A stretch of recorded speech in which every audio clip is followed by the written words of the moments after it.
25% of the season will be complete at the end of this week. Keith Fleming, as the intro said, welcome back. Welcome back, man. Me and you, we get a chance to spend our Sunday morning together doing the one thing that I don't know if it's the thing we enjoy to do the most while we're together, because just general I like winning conversation. golf tournaments, I do that's like fun winning golf too. tournaments. Man, I mean, top-notch fantasy talk, top-notch football talk, just a general great human being, and obviously fantastic DFS conversations. And we get to spend our morning with Albert. I mean, I don't know about you, but I couldn't begin to think of a better way to start week 4 of the NFL season off other than a 7 a.m. Central Time note from Adam Schefter that Jaylen Warren is going to be inactive for today's game as the masses flock to put, Kenneth Gainwell or. There you go, Kenneth Gainwell, not Caleb Johnson. No, I actually, to be honest, I don't really want either. I don't want any. I mean, I know there's certain spots, like if you have Jaylen Warren and you have Kenneth Gainwell, you probably screwed up somewhere along your draft, and I don't know what was going on exactly, but that was proper timing, and you can probably slot them in. But against Minnesota, I'm not expecting a ton. I am intrigued though with the usage outside of Kenneth Gainwell. Will it be Trey Sermon? Will Caleb Johnson get back on the good side of things after that atrocious special teams play and just overall general bad play? Do you think Caleb Johnson actually does he do enough to relight that spark that we all had 5, 6, 7 weeks ago, or really 4 weeks ago even? I don't think it's a great matchup to do it against. I think this Vikings defense is really good. These games in other countries are weird. The fact that I was shocked week 1 when Kenneth Gainwell was out there getting touches. But I think it said a lot about kind of where Pittsburgh was with Caleb Johnson. And I expect Gainwell to get lion's share of the carries and opportunities today. Will they probably use Caleb Johnson? I would think so, out of almost necessity. But I have a feeling Minnesota is going to win fairly easily. Yeah. And that's going to mean, I think, a lot of passing from Rodgers, and that's going to be a problem because Minnesota can bring the heat, and that's when Rodgers really struggles. Exactly. That's exactly what I expect. Is the Flores defense is going to put a lot of pressure, and I don't think Pittsburgh gets going. Their defense has been kind of a shock too. I really think many expected that the defense would be a strong suit and put Rodgers and company in positions where they don't have to force the ball. And we've seen a couple different iterations of this defense so far. But let's start the Sunday morning. First of all, let me welcome everybody. This is the Fantasy and Frame Sunday pregame show for week 4. Rachel is one of our favorites, of course, and she has the first flex question of the morning, which is Khalil Shakir, Brenton Strange, or Turpin tight end premium league. What are you thinking, Keith? Tight end premium is the key to this question for me, and I would go Strange. I think Houston's defense is legit, despite their start. They've played some really good offenses, and yet they've held them in check. They get a ton of pressure. What happens? I'm sorry, I get my games confused. Jacksonville's playing the Niners, who it will be interesting without Bosa if they can still get the pressure that they were earlier this season. But I still think that Strange is going to be a big part of this game. And anytime I'm getting extra points for a guy who's, I think, the third most targeted Jaguar through the first 3 games, I think that's there. Shakir, we know that he is probably the most consistent target in Buffalo's passing game. But if you look at the first 3 games when Buffalo wins easily and controls, those are monster games for James Cook. Right. The only game that they did not dominate, he had, I think, only 13, 14 carries. So I don't see Buffalo throwing a ton. That would be kind of risky. The Turpin's interesting because obviously without CeeDee Lamb, there's a lot of targets and stuff to go around in Dallas. But anytime it's tight end premium and it's one of the top 2 or 3, targets on the team, I'm going to roll with the tight end premium, especially with just I don't know what's going on I with don't even. BTJ, but they just can't seem to hook up. I think it's the Yeah. biggest disparity in expected fantasy points to actual points since they've Yeah. been tracking that. It's like 20 points per game or something crazy. The target volume has been there for him. The catch, his drops, and then drops lead to a lack of trust, and then a lack of trust, and then you throw in on the Britton Strange conversation. And the one thing, she has Njoku at tight end, which I mean, I don't mind in tight end premiums if you have two tight ends going. I did want to say I want to lean. I was going to lean Shakir over Strange at first, and the tight end premium may have swayed me just enough. A little bit to do with the fact that Travis Hunter's offensive snaps have consistently went down each week too. Is that a product of them want to play him on defense more? I don't know exactly. I don't know if it's just a product of the offense as a whole. But Khalil Shakir, my concern with him is that you're right. He's had 2 top 30 weeks so far out of 3, which is great. That's positive. The negative is that's on 13% target share. Now, New Orleans does play a lot of single high, and with the single high, Khalil Shakir is better against that format. I think we could see a high, but what does a 13 to 18% target share truly mean in a situation where they don't have to throw the ball that much? You know what I mean? It's not that significant. So I'll lean Strange with you as well. And Rachel, thanks for joining in. It is always a pleasure to start our morning off with friends of the show, of course. And what we'll Yeah, do. Cook in the 2 Buffalo blowouts. I had this for my DFS notes. 40 carries, 240 yards, 3 touchdowns. Medium usage in the only game that they fell behind, which was the opener, 13 for 44. And he actually still had a touchdown. Yep. Buffalo's a 15-point favorite. I mean, let's be Yeah. honest. Sure, shocking things could happen, but probably not at home. I don't see No. New Orleans being in this game. I really don't either. And in fact, actually, that's why I'm hesitant to even want to start anybody from New Orleans, even though I'm not forced to do so. Because the 2 people that I would even touch is Olave's on pace for 200 plus targets, and Alvin Kamara, who is just the only other, really true weapon. Juwan Johnson, I guess I should say that. Juwan Johnson, those 3, but man, I think What is up with Kamara in the passing game? I don't know. Was it 2 targets, 6 targets, 2 targets, something to that extent? And it's whoever thought that I would 8% like to see. target share, by far the lowest of his career. And I was somebody telling everybody Kamara was one of the best values. Same here. In drafts, because I assumed, look, New Orleans is going to be down. He's always had at least a 15% target share. It's actually been more the last few years. Yeah. And boy, was I wrong. I don't know if that's a Rattler thing. I don't really know how to explain what's going on in New Orleans, because it's not like they've been getting beat pretty easily in most of these games too. And he's still, while Olave and Johnson are getting 10 plus targets every week, it's been kind of shocking to see Kamara, like you said, 10 targets through 3 games. Yeah, exactly. And so, we'll obviously we'll touch a little bit more on Buffalo, New Orleans. So I'm sure there'll be plenty of questions. But before we do, there were plenty of news and notes leading up to week 4. Let's get right into them.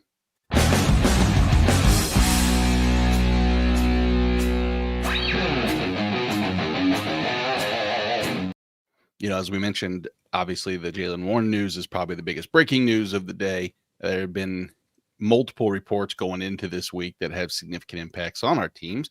We all know Jaden Daniels again sidelined for week 4. That's an area, Keith, that has intrigued me, and I want to get your opinion a little bit. Marcus Mariota, while not exactly the most flashy name that you want to add, I think they're sneaky. If you're really in a pinch, obviously for the people that had Jaden Daniels, if you have Joe Burrow or had Joe Burrow, the concern with some of the matchups, like a lot of these guys were probably not starting necessarily that you would mention, but Mariota is right in the middle of that area. You think the rushing upside whatsoever and the likelihood that he's capable of supporting a little bit of fantasy production on the ground? Is Mariota even someone that you're remotely intrigued with as a really bad super flex start, or even a desperate quarterback 1 start? Yeah, look, Mariota is a little like a poor man's Justin Fields.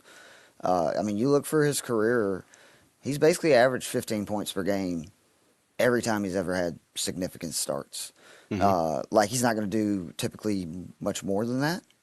Like his ceiling is kind of usually 20, 25 points, but I mean, he's pretty safe to usually get 10 to 15. As a Falcons fan, uh, I'm just terrified of our season, basically being over a month in and it being at the hands of Marcus Mariota and Dan No. Quinn. Like, you want to talk about just a No. bitter pill to swallow, but that's kind of where we're at. And like our defense has been better, and like I really do think the change in the defense is legit. But Mariota's one of those quarterbacks. He's kind of hard to prepare for. I expect him to run a good bit in this game because we've been really good versus the run. Quarterbacks obviously have a little easier time against really strong run defenses getting going. And then our secondary though has looked suspect again at times. So he may be What? able to, especially on play action and stuff. Hit some big plays. I'm worried about it just as a Falcons fan, but I mean, if you're asking me, like, would I play Mariota over like C.J. Stroud right now? Yeah, I probably would. Yeah, yeah. Stroud seems broken. I hope this is the week to break free. I don't know. Every week, we always touch on this is the breakout game opportunity. I almost hate setting myself up for situations like that where I think this is the game where if they don't do something, I'm completely out. But at the end of the day, we do have to look at that. The nice thing with Mariota is this isn't a situation. This is a one And start, probably A.J. the Terrell last. is out. I'm sorry, I forgot to Yeah, mention that. That's by far our best cover corner. So, yeah. And I don't expect it to be Mariota's arm that's going to be the reason we put him in. But if you can, if you can add on to that a little bit of the rushing upside plus what did he do last week? 15 of 21, 200. mhm. If he can, Touchdown on the ground too. Like, yeah, exactly. That's obviously saved his week a little bit. But I wonder who, because that leads me to the next. Terry he McLaurin's out. scored 20 points last week. He had Yeah, 200 yards, one passing touchdown, 40 yards, a rushing touchdown, QB6. And Vegas is not an awful defense by any means. no, exactly. Before we jump into the next spot, uh, Kyle has a question. Full point PPR. He wants to know Khalil Shakir, Chris Godwin, Romeo Dobbs, pick two. We've seen some consistency. Khalil Shakir is one of these names that's so far popped up twice, but Godwin first game back. Romeo Dobbs, obviously, in a situation in Green Bay that we love to say, I don't have a clue. The whole Green Bay Dallas is it a full revenge game? Is it a team revenge game that Green Bay is just going to say get behind Parsons and say let's absolutely destroy him and show him what not having one of the top two or three defensive players in the NFL can do for your team? Which two are you looking at? I mean, Godwin is a block start for me. No Evans. I don't care if he's on a limited snap. I think Baker's going to be very excited to have Chris Godwin back. And it seems like that they, obviously slow played his return because there was like rumors he could even play week one. Right. So I do think he's like at full health. And again, I think Tampa needs him with Evans out to kind of get their offense also going. I don't know. Have they said whether or not Worf will definitely play? I know that he was leaning towards he would. I believe all the reports last night going into the early morning were that he was going to play. Him and Godwin That's both were. huge. That's Oh, the it's other thing absolutely about huge. Tampa is like I keep telling people that offense I think has looked amazing when you take away not only their best offensive lineman but one of the better offensive linemen in the NFL. So they're going to obviously be able to protect Baker a lot more. And it is concerning that since Liam Cohen has left, they're just not running to the level that they were, and it's Yeah. literally yards before contact. And I know you could say, well, some of that's worth, and I agree, but you just look at like the difference in Jacksonville of last year. They were like 26 in yards before contact, and now they're I think second or first. I don't know if they moved behind. you've seen Tampa kind of have the inverse. And Tampa did the same thing, where in 2023 they were one of the worst teams in yards per carry. Last year they were third. Yeah. So I think it's a scheme thing, and the more they struggle running the ball, that just means the more they're going to air it out. And I think Godwin's a lock. The Dobbs thing is interesting for me just because he killed Dallas last time that they played Mm-hmm. Dallas in that playoff game. But I would probably roll with Shakir just because there is obviously some risk with Godwin, being his first game back. We don't know his Yeah. snaps. I don't know if I'd want to go with two guys that could potentially do nothing. And I do, I just said that I would not play Shakir over Strange in a tight end premium. If that would have been just a That's standard league or a PPR yeah. league, I would have played, Shakir. So Okay. Interesting. I was leaning between, so I would start Shakir, and then it was between Godwin and Dobbs. Like the true upside as far as the offense is that Dobbs and Green Bay should decimated Dallas defense that has just allowed everybody to succeed through the air. That being said, I worry that it could very easily just be a Matthew Golden, Tucker Kraft, and it could be a sprinkle. Romeo Dobbs could absolutely be involved, or it could be the odd man out, and it won't. But I'll agree with you on Godwin as well, just because of the lack of Mike Evans. So here's the flex pick one in full point PPR: Jameson Williams, Rashid Shaheed, Jordan Addison in his first game back. Now his first game back is not due to an injury; it's to suspension, and I think that many of us, myself included, forget that. And I just want to say, oh man, will there be a the quote unquote snap count? Will he be reduced role? Well, I don't know if that's the case. I mean, he maybe getting familiar with Carson Wentz might be something different, but what's your take on that one? I'm Jameson Williams all the way. It's very simple for me. When golf is at home, playing against defenses that run a good bit of man, Mm-hmm. I'm always going to run with Jameson and St. Brown. They both just Yep. absolutely murder man defense. Plus, Cleveland is legit the best run defense in the NFL. If you look who Yes, they they've are. played and how they've slowed them down, like Jacobs, Henry, like these Mm-hmm. guys have been not able to get any ground, meaning Detroit is going to have to throw more than they do in most games. I think Jameson's great. I mean, Cleveland runs man defense at like 41%. I think it's the second or third highest rate in the league. Yep. And we know Jameson seems to be every time he plays against a man defense, busts a big one. I was really high on him against Chicago week 2 for the same reason. They were at home. Team plays heavy man defense, and he went nuclear. So, And that's why Cleveland is, they if they've gotten beat deep ball wise, that's been it has been. And I don't want to call it kryptonite or because it's still Cleveland's defense, but it is. I think the deep pass right there. So I'm with you 100%. And that actually is interesting. You talk about that. Cleveland last week going into the weeks, they had a depth of first contact essentially on defense against running back was in the negatives. So their first point of contact was actually in the backfield. They've been extremely dominant. They just got wore down last week. We could see that this week against a Detroit offense that is capable, but I'm gonna lean with Jameson as well. So here's one right here, which is nice to have some big names involved.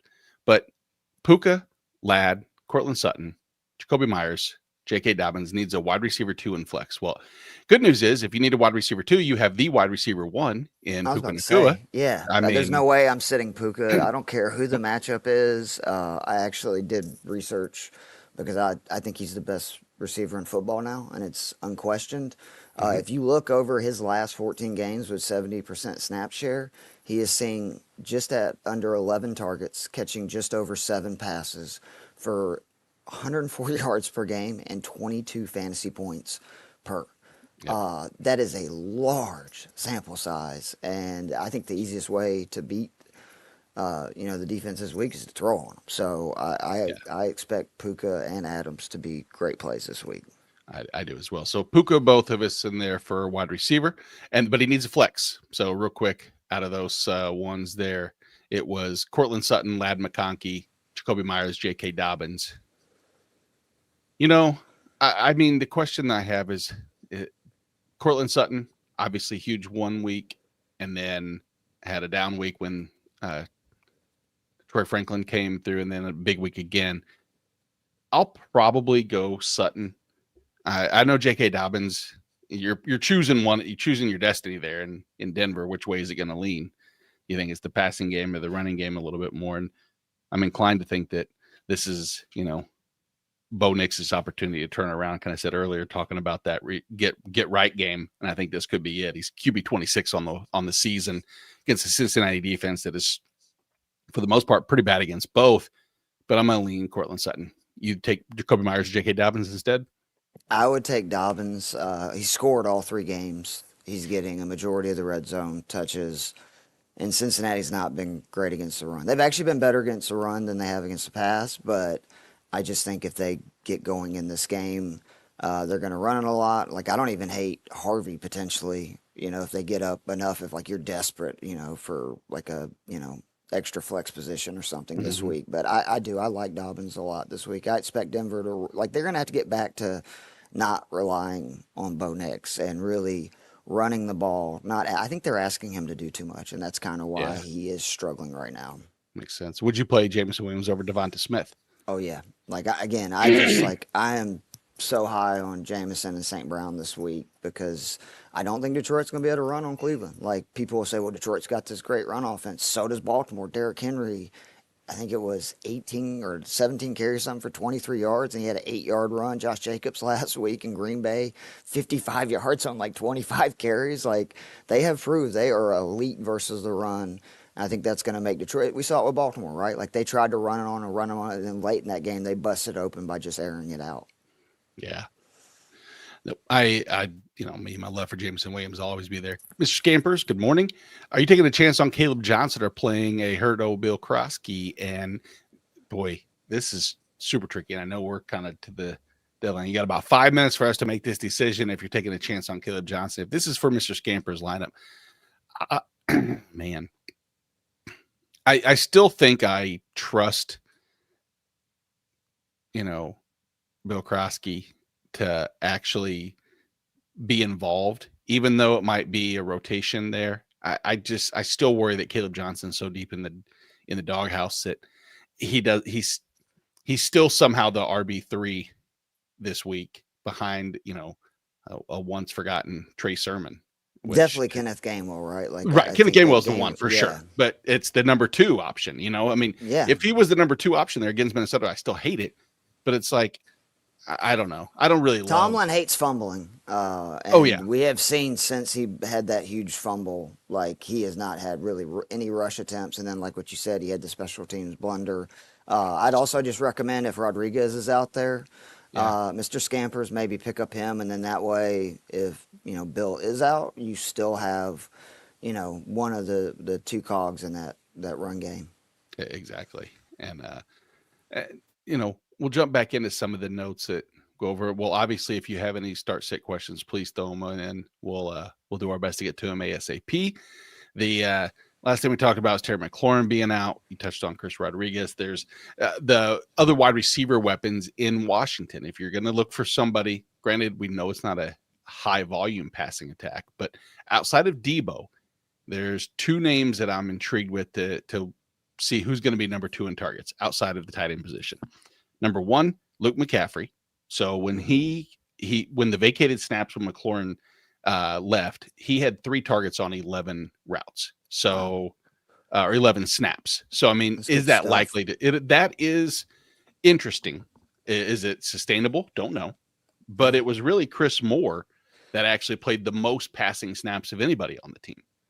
And so I feel like I'm just naming names that are random that aren't actually on the team. And I mean, obviously we know what happened to.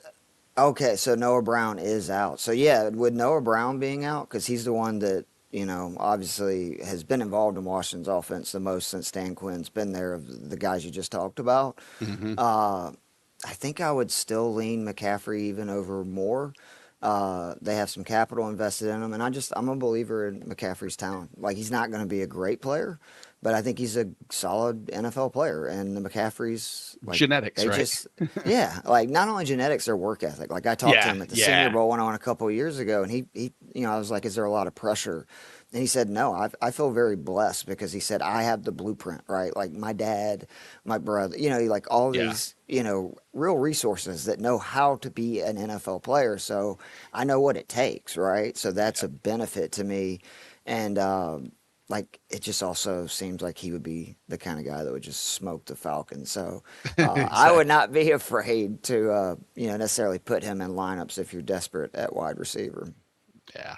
The I didn't know Noah Brown had been ruled out. That's big because I actually thought Brown would be the guy that might get a right. decent workload, and with him not there.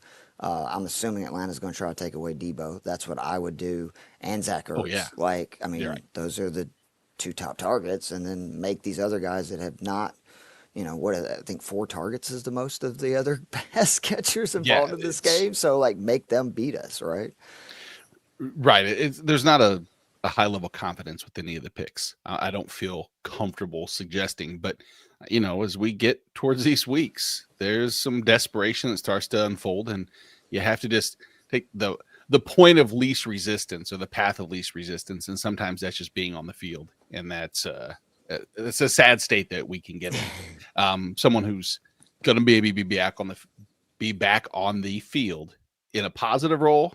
I don't know if I'm jokering or not, but that's Evan Ingram is off of the injured list. We didn't see anything from him prior, but as he returns, Marvin Mims disappears towards the injury list, but I think he should play from everything I've seen.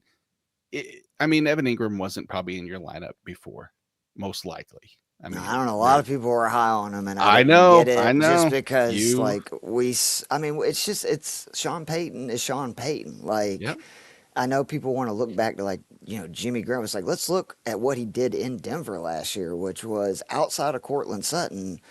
It was really difficult to figure out where the ball was going, and I think right. that's by design. And that's why I had concerns about Evan Ingram. I get that he's a good weapon, but he just has proved that he's going to spread the ball around, and especially with Franklin now becoming a real part of this passing game, and Franklin obviously has the history with Knicks, which that makes it a lot easier to understand their connection, right? Like they played college together too, so Yeah.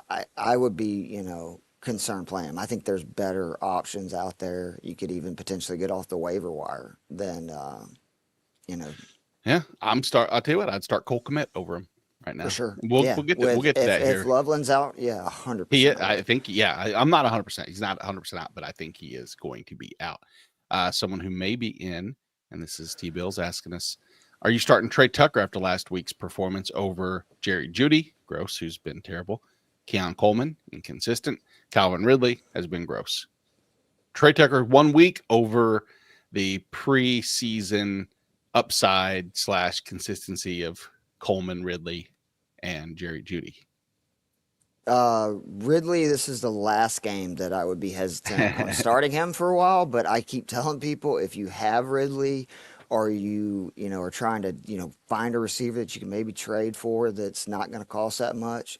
Like they've had a brutal schedule for a I know. rookie quarterback. And I've actually been impressed. A lot of people have said, he's looked bad. I'm like, he's playing some of the best defenses in football, and like he hasn't looked incompetent by any means. So I think better days are ahead. But yeah, like the Tucker thing's real. 17 targets, 2 rush attempts. The last 2 weeks, he's ninth in expected fantasy points. That's Like good. for DFS, there's 45 wide receivers that are more expensive than him, and again, he's ninth. And then you have a Chicago defense that's already allowed 7 different pass catchers to catch a pass of 24 plus yards. So they give up big plays, and that is what Trey Tucker is. So, like, yeah, I do. I mean, the volume alone is outrageous. Again, 17 targets plus the 2 rush attempts the last 2 weeks. I mean, how many receivers are getting 10, opportunities a game? Yeah, the only hesitancy I have this week on Trey Tucker is just the fact that I believe that Chicago is the ideal scenario for Ashton Genty to have that absolute crush week. And then we'll talk about that in a little bit. But I'm going to say, yeah, over the options given, I can't trust Judy Coleman or Ridley, and I can trust Geno Smith more so than I can the other three, which is Cedric a Tillman has been weird. targeted more than Judy in every game they've played since the Amari Cooper trade. And now we're getting to like a 7, 8 game sample size. Yeah, So, like, I yeah, tried to tell people this summer, I actually thought that he was the number one receiver in that offense, at least from volume, right? Like Right. Judy obviously has the ability to go off, but if he's not getting consistent targets, like Judy's not been a guy that can do a lot with a little in Yeah, his career. exactly. Pokey wants to, what your thoughts? Obviously, Laporta's been pretty underwhelming so far, but what do you do in a situation like this? You're not going to really find too many options on the waiver, or do you try to, trade low? I hate trading low. I don't think there's ever any value in that unless you can, be clairvoyant and know that someone else is going to start blowing up for you. But I think that you just have to have patience. Golf without Ben Johnson has still been really, really good. And I think there's better days ahead. It's just, it gets tricky because I think that the ceiling and the floor is not that far away from each other with Laporta, unfortunately. Well, especially like again, I think that Jamison Williams is the number 2 target in that passing attack, and we know that Detroit, when they can, they are going to run a lot, and that's where, like, to your point, Laporta will probably have these games where it's like 5 for 60 yards and a touchdown, and he's gonna have other weeks he doesn't really do anything. I would say, like, Tucker Kraft had that monster game. And then Cleveland, held them to just 4 targets, 3 catches, like 20 yards. So, like, Cleveland's been pretty good versus, tight ends as well. So, if there's another option out there, I might try to sit Laporta this week. Yeah. If there's the better option is the key with that position. Yeah. Rachel wants to know, would you sit Calvin Ridley or Jerry Jeudy for someone like Tyquan Thornton? Deep threat against Baltimore. Baltimore has been susceptible. If there's one area that you can attack, it's usually been perimeter wide receivers, but Tyquan Thornton is that's the boom or bust scenario. Like Ridley, I feel, even though he's the wide receiver 72 on the season, it's hard to say he has a consistent floor. But I think we know the the path to his success or to his game script this week will pretty much go through him to some extent. The path for Tyquan Thornton is for him to really catch just one of the deep balls, because outside of that, I don't see his involvement in this offense with Xavier Worthy back. That's the big deal. Yep. So I say no. I would play Ridley. I would play Ridley. It's a tough matchup, but if Worthy was out, I would totally get the Thornton play. But with Worthy back, and again, if Kansas City can't run on this Baltimore team, they're going to have some serious issues too. They just can't run the ball. Yeah. No, they look terrible running the ball. I hate it right now. But I would hate to be in this situation, because this is like these are the trickiest flex questions for me. J.K. Dobbins, Cam Scatterbo, Jameson Williams. You're talking about the complete description of kind of boring, but has been hyper successful in J.K. Dobbins. Super exciting, and we want to see it. And there's, a clear path to getting all the touches in Cam Scatterbo. And then I just have always loved Jameson Williams, and I think that there's a 5 for 160 and 2 score game out of Jameson Williams just bubbling to the top. Yeah, Malcolm, if you're listening, can you let me know if it's a PPR league? Because I would lean Scatterbo. If not, again, Jameson, I really like this week, but volume is king, to quote my good friend Dave Eddy. And like week 1, 4 touches, week 2, 12, last week 16. He's accounted for 43% of the Giants' offense against a really good Chiefs defense last week. Mm-hmm. And I would just assume with Jackson Dart making his first start, they're going to lean on him even more, and Tyrone Tracy is out. Again, if it's PPR, I don't know. Actually, I think I would go with Scatterbo either way, because he's going to catch passes too. We've seen that. I would too. And the one thing we saw last week, as soon as Jackson Dart came in, granted it was by design, he had it was a lot of kind of the RPO structure. Again, those were designed plays for him to come in. Did they change the offense around that? I think they've been prepping for this a little bit behind the scenes for them. Maybe not the team construct as a whole, but they've been working on this. Speaking of behind the scenes, Dave Ibrahim joins us. Good morning. What's going on, lads? Just touching on some good old start sit questions. There's been pretty much Heard talking lot about of the scat man, eh? yes. It was so I'm exciting. a big fan of him. I am too. I think he's going to do great. I mean, I wouldn't be shocked if he's the overall RB1 this week. My concern with him is he runs too hard. Can you keep that? Can you keep that up for 15 more weeks, whatever it is? That's a lot of aggressive running. I mean, you know, especially with running backs, they take a toll more than anyone. Yeah, he there's no lack of physicality, and that's not even just run the ball. That's in every aspect. That's pass pro. That's just being on the field. He just stands heavy and hard. Like even just standing still, he vibrates and feels like he's angry, which I love. That's the one thing about him. But Scamper says, Brian Flores says the Vikings defense looking like foosball players bouncing in and out pre-snap.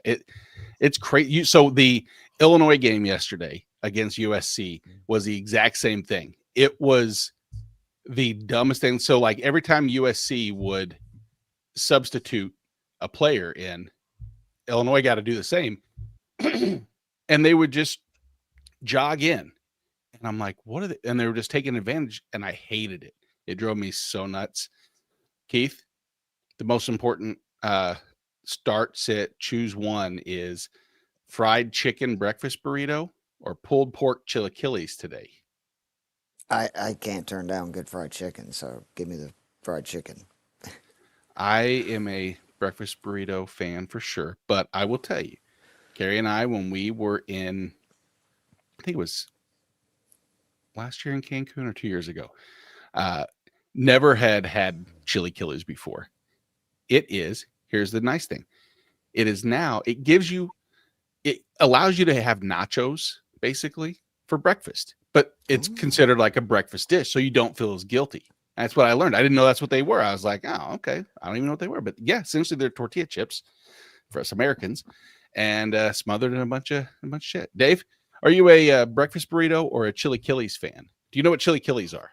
I mean, you live in California. Yeah, I live in San Diego, dude. I live 30 miles away from Mexico. So we've every Mexican food you can imagine under the sun. By the way, there was Jalen Ramsey just scored a touchdown. If you guys saw that, and looked like he pulled his hamstring too, and it was a fumble, and he's in bounds. Yeah, he's gone. That's a bummer. Probably breakfast burrito. Yeah, probably breakfast burrito, but I wouldn't say chicken. I'd do more like a carne or something. Oh, okay. All right. Well, Mr. Chambers didn't give you the option of that. So you don't get to choose your own destiny. Like when there's start sit questions coming up, just so you know, you don't get to input your own player for who you should start. Instead, you have to stick to the script as I'm going to the waiver wire with my carne asada, man. Exactly. Just balling with Jay. Good morning, man. Dave, you looked last week. Keith, did you get a chance to see any of the t-shirt designs at the expo that he had? We'll send those over to you. Sorry, we got on a sidetrack and I can start talking about these t-shirts Jay has that he's the coolest caricatures. They're really cool, man. But he wants to, he has a reached question. Out to him about an Edelman one. Oh, nice. Look at that. I didn't know you had, again, there you go. He's like, I see what you have listed for sale, but I don't want any of them. Can you just do something separate, like your carne breakfast burrito? So I love Julian Edelman. I don't blame you. Thank you. You're awesome, first of all. Full point PPR. Tyler Warren, Mark Andrews, Michael Pittman. You get a sit one. So here's my first instinct is I'm probably going to want to sit one of the two that are on the same team. In my weird short-sighted mind sometimes is that sure, I know Daniel Jones can support two players. Obviously he has so far, but is that your direction, Dave? Or are you going to say, nope, you know what? I'm sitting Mark Andrews. I don't trust it with Isaiah Likely back. They called back the touchdown, by the way. It's actually not a fumble. Gotcha. Okay. Womp. Look, I probably am going Andrews. I know Andrews balled out last week and made us all look silly. Egg on our face. We were, bagging on him the whole time. But with Likely back, I don't know. He's just too difficult of a player to start. Michael Pittman's is good for 7-8 targets, and he's decent enough. He's he's an above average wide receiver, so he's going to give you a good base, a good floor. And Tyler Warren is a must start, obviously. Keith, Yeah, any varying opinions? No, I agree. I think the big thing is we'll find out today how good the Colts' run offense is, because the Rams are maybe the best run defense outside of Cleveland in the NFL, which I just think that means they're going to have to throw it more. And I think I could see both of those guys getting heavily involved to where, again, I just think that, Baltimore, Andrews went off, but look at those first two games. I mean, what do you have, like 2 targets, I think, and 1 catch? So, yeah. Fun fact about one of those players mentioned, Tyler Warren leads all wide receivers and tight ends in yards after the catch. Hello. There you go. What do you think of that? Fun fact number 1. He's good, man. There you go. Scamper says Ramsey just faked the hamstring to Gritty for no touchdown. Gritty gets taken back. Malcolm has another question of Quentin Johnson or JMO. I love a segment. I love a show when Jameson Williams is the key, because I can keep rooting for Jameson Williams. And even though I don't have as many shares, like last year was 80% Jameson Williams on all my teams. This year's probably like 8%. But what do you think, Keith? I'll let you start. Quentin? I mean, it's tough because Quentin just continues to be that guy. But again, I have to go off of, matchups, and Cleveland, unbelievable run defense. They play man over 40% of the time. Jameson Williams, I think it's like 18th this year in fantasy points per target versus man. I'm going to have to lead JMO. Yep. Coincidentally, the only team that runs a higher man is the Giants, who the Chargers play. But that is more designed for Ladd McConkey and Keenan Allen than it is for Quentin Johnson, I would say, necessarily. But David, are you leaning the same way? You agree we're sticking with JMO, or are you going to go hometown? I'm gonna go more hometown. I wouldn't say LA's hometown. They're kind of rivals, but I still call the San Diego Chargers. They're it sucks they left. I'm hoping they come back one day. But look, I'm probably going to go with Quentin Johnson, to be honest. I mean, if you asked me before the start of the season that we would even be talking about him as an option, I'd say no. But he's looked hot the last 3 weeks. I mean, he's what is he wide receiver ranking wise over? Do you have any other stats? What's he the overall? I know he's top 5 in receiving yards since the last 4 games last season and the first 3 this year. That's pretty wild. So it's hard to deny. Because I was going to ask the question, who are his other receivers? Because I would like to play both of those guys. Right. But again, I'm sure that if he's asking, he probably has some studs there. I know. Don't you? That's the good news. Is I trust Malcolm and everybody else that tunes in with this, that they have the answers. They just they're looking for us to either prove our ignorance, which is pretty often for me, or just agree. Charlene's with us this morning. It's the whole family's always here. It's so wonderful. Charlene, if you have any questions, Charlene probably doesn't. She's already got them all locked in. We probably need to ask her some of our start sit questions if we have any. If you guys do, bounce them over, because I probably got plenty. I know that there's been a lot of, going into the week. We talked earlier. No Jaden Daniels, no Terry McLaurin. Colson Loveland, we're talking about potentially not expected to play this week. Tyreek Hill. The yesterday news when I wrote this is that he missed Saturday due to personal reasons. The internet blew up. It was in trouble. It found out he was celebrating. It was his dad's birthday, and he went to be with his father. And the reports are out saying, who misses practice on Saturday to go be with their dad? Well, I can tell you this. I would say I'd flip off practice on a Saturday to go spend time with my father, because you should cherish every opportunity you have, because every birthday could be the last one. Say a prayer for my dad. He's not doing the best right now with his cancer and all, but I would skip. Thanks, buddy. I appreciate that. But he's strong. He's a Steelers fan, so he's probably watching this morning from the hospital, and hopefully not too disappointed. But the Tyreek Hill news, not too big of a deal. Let's get to one. Scampers has a non-PPR question. This is one that I personally love because he's one of my flex of the week in Marcus Golden against Dallas, but against Tetairoa McMillan, who he's been in must-start territory, but it's the non-PPR format. Which team if we're looking for scoring and yardage with a weight towards the scoring, I have a touchdown prop for Matthew Golden. I lean Golden because I just think that the scoring will be greater in Green Bay against Dallas than it will be in Carolina. Keith, are you leaning? Can you ever shy away from McMillan in this particular scenario? It's really tough because I think Christian Gonzalez is back, right? Yeah, he is. So, because the Patriots, I think they're top 5 in man defense. McMillan has been just a beast. Over 5 yards per route run versus man this season.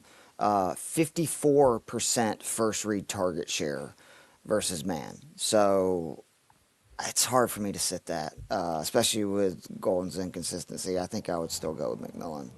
Yeah. Yep. Thank you guys. Thank you all. This isn't about. I did not try to focus the attention on that. So we will continue. Yeah, with are a good football. thing, man. I know they are. I know they are. There's probably plenty of people in.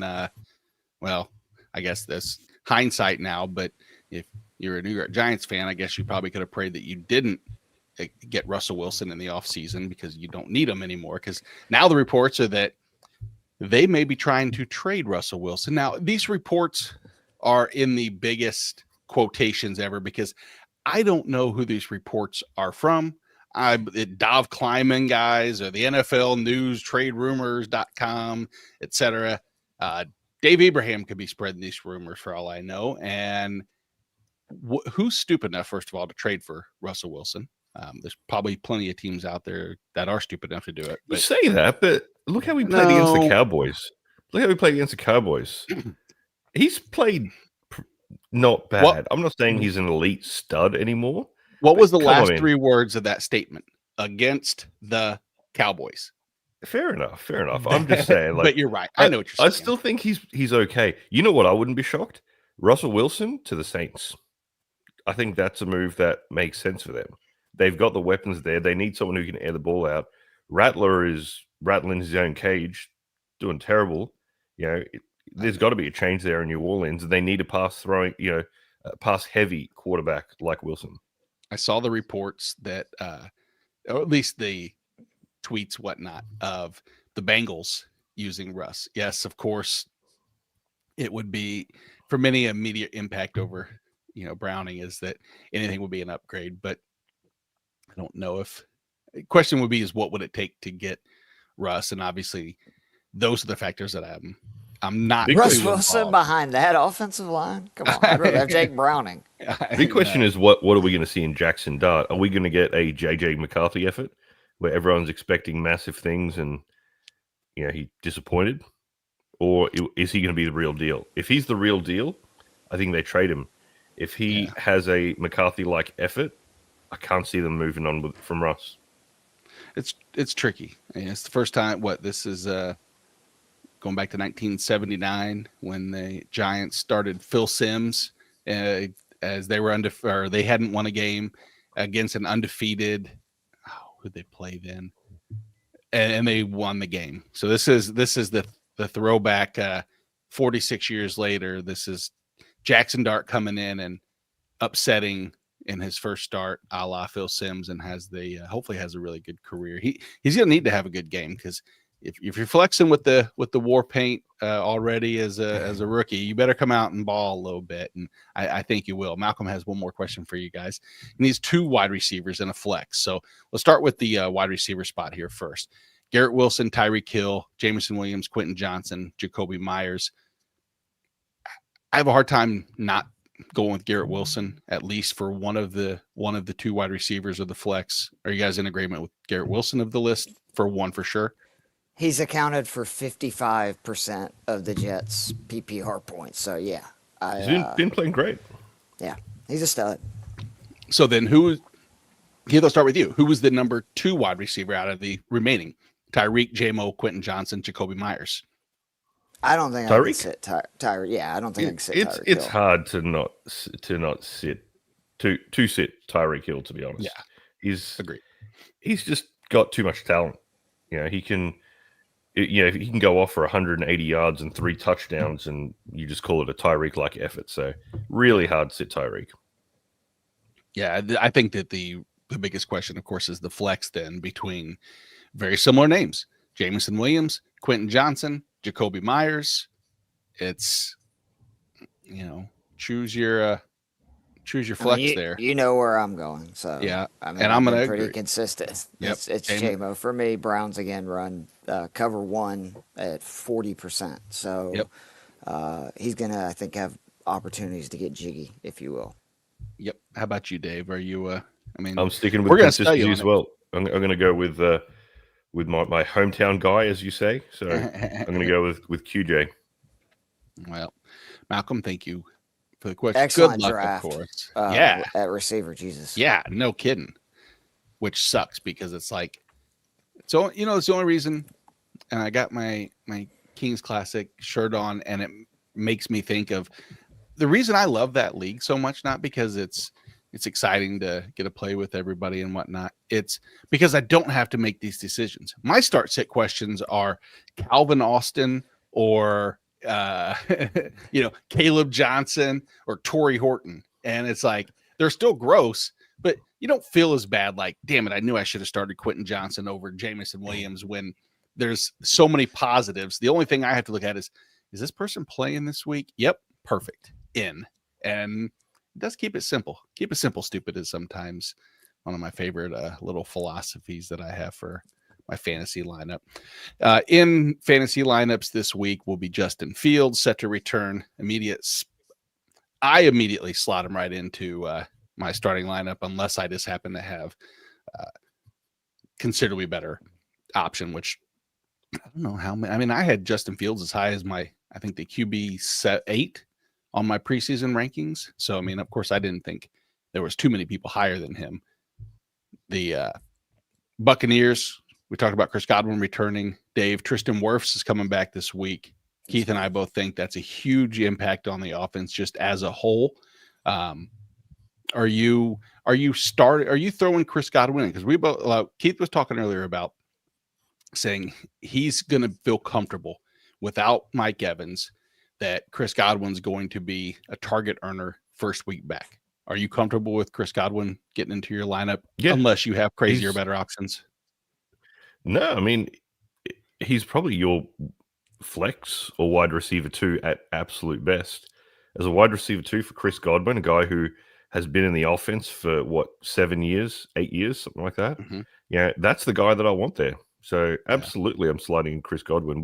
We've seen what Chris Godwin can do. I mean, he was a wide receiver 1 at some stage for a couple of years, right? Now, obviously, he's probably lost a step or two, but for my wide receiver 2, on the other side from what's his name? Ibuka? Yeah, that's the one. Go with that. But so I mean, he's going to be the other side of him. Absolutely. Fantastic. If you say it fast enough, it just sounds like I just said Ibuka. It does. I promise that it's just marble mouth in the morning for me, trying to spit out all these names. Easy name to say is Brock Purdy. He's set to return this week. Unfortunately, Joey Bosa is out with the torn ACL. So it's kind of like horrible news for San Francisco. I know that. But Brock Purdy being back is obviously an upgrade over Mac Jones. Which wide receiver do we think is going to see the biggest benefit of that? Is it Ricky Pearsall? Is Juwan Jennings having that consistent arm? Juwan Jennings is questionable for today. And so I think it's Ricky Pearsall. Is there any other offensive pass catchers outside of Christian McCaffrey and Ricky Pearsall that either one of you two are actively pursuing in San Francisco? Keith? Just if Juwan Jennings plays, Purdy does target him a lot, but Purcell, man, goodness gracious, top 5 in yards per game, yards per reception, yards per target, first down receptions. Like, he's the real deal. And if Juwan Jennings is out, again, he saw 11 targets last week. I think you could see more of the same again this week if Jennings is ruled out. I'm surprised they're rushing Brock Purdy back when Mac Jones has been playing so good. Preach. I would have thought they would have given him a week or two at least. Maybe even just make Brock Purdy the backup just in case. Because why would you risk your franchise QB when your backup is playing lights out? Yeah, I don't have an answer for that either. I mean, and you're surrounded by all these injuries. I mean, every day there's another injury. You would think that would make you, be cautious or just walk on eggshells. But they're like, "How's the toe?" He's like, "Man, it hurts." Like, perfect, you're back in. If you didn't get on a I scale think of it's 1 to him 10, though rushing. Like I would imagine I do he's a too. little nervous because, like, we obviously know Shanahan wanted Mac Jones in that draft. That was out there before he even came to San Francisco this year. And with him playing well, I'm sure Brock Purdy's having a little bit of deja vu, right? To where he took over for Garoppolo, and he's like, I've seen this happen. So, Oh, I mean, it's the toughest position for that, right? I mean, the perfect example is Bledsoe and Brady. I mean, look how that turned out, right? I mean, you've got Wilson when he took over from Hasselback, and Yep. I mean, the list could go on and on and on. But it's a tough position where if you let someone shine, it's really tough to get your foot in the door back again. I mean, Willie look Beeman, and yeah. I mean, Given Sunday. Dak Prescott and Tony Romo. I mean, Romo Yeah. was super eager to get back out there, but after 4 or 5 games at the time, Dak was playing lights out, and he kind of just accepted his fate. So that's the only reason I'd say Brock Purdy's pushing. But as a team, it would be smart to give it a week. I agree. And I'll add Patrick Mahomes and Alex Smith to that mix of I wouldn't say that. I think that the plan was always for Alex Smith to be taken over. They just wanted to give Patty Mahomes, because I think he started the game. It was like it was December of 2017. It was against It was the last Broncos. game of the season because Last game of the season. they had it wrapped up, like their playoff position. Yeah, I guess Right? the injury really came after. Yeah. Wasn't that when he was with Washington? You're talking about the big leg break, right? Yeah. I mean, that It was with Washington. after. Yeah, correct. Yeah.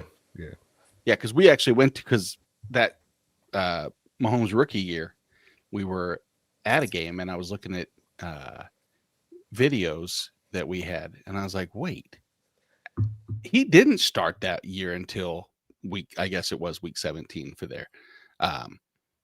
All the injury talk, and the one thing for our fantasy team that It was December 10, 2017, by the way. I just remember that because I was my son was born the day before. We were in the hospital. So I was watching on my phone like that. Anyway. what was it? A Nokia? 2017. Oh, I do want a smaller phone. So no, but one of the things Nokias are good though. Did you guys ever have the 3310s? Those things, like, they would survive. Still have it. Yeah, they would survive a nuclear war. Like, exactly. You could throw it off a 20-story building and it would be not a scratch, Now, if I touch my phone too hard, or if it stays out in the car in the direct sunlight for more than 4 minutes, it's like, yeah, I can't go today, coach. But here's the bugaboo. Grinds my gears, as they say. When the NFL and teams CD Lamb, they're not going to place him on the IR. So he's on your team. You can't put him in the IR. And yet they know he's going to be out this week. He's most likely going to be out next week, probably going to be out the week following. And you can't do anything. And if you're in a short bench league, you're just pretty much handcuffed. So that's about it, really, I have for the Dallas and CeeDee Lamb. Just makes me mad. I'm happy that Xavier Worthy is good to go for week 4. I don't know what the snaps are. Are you playing him, Dave? Me personally, I don't want to play Xavier Worthy this week. I probably might have to in certain leagues, but I don't want to. I actively believe that he's going to see less than 40% of the routes run. I'm concerned for the whole Chiefs offense in general. And Yeah, I know it hurts to separate. say, Nate, but like last No, week's Truth. score was not conducive of what that match was. It was 22-9, I think they finished, but if you actually watch the game, it was a lot closer than it seemed, And I mean, Kelsey's lost a step. Juju's kind of just filling in the blanks. He's doing okay.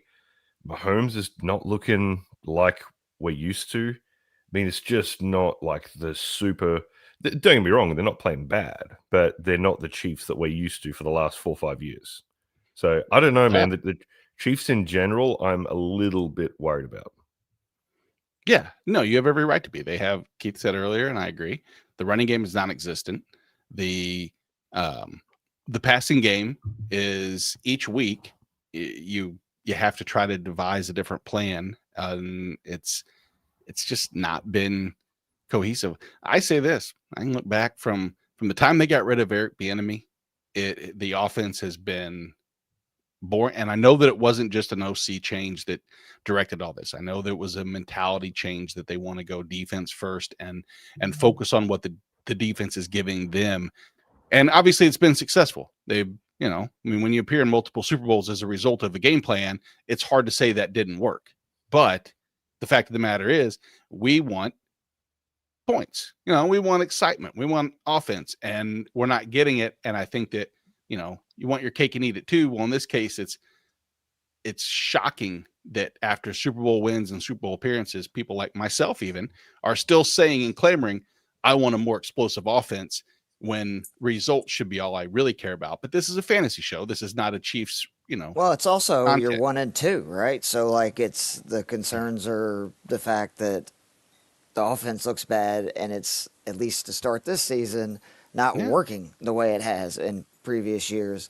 Exactly. I still, though, say, like, for, people that own Chiefs, Rashee Rice is the engine of that offense, and they have not had him now with the suspension for over a year.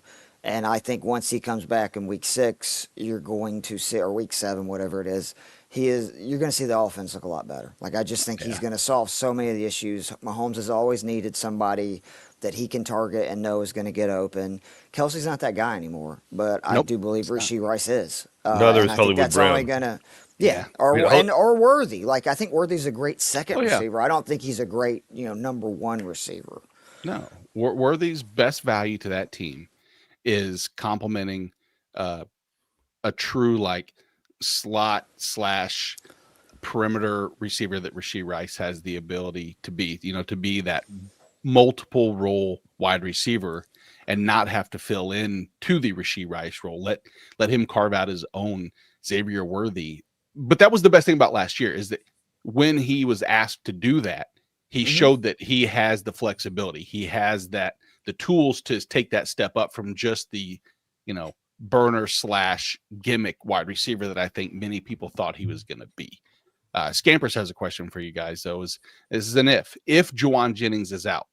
Have you guys heard anything more about Jennings yet? I haven't seen anything more. So I'm optimistic he plays, but at the same time, I was optimistic that a lot of things were going to go backward.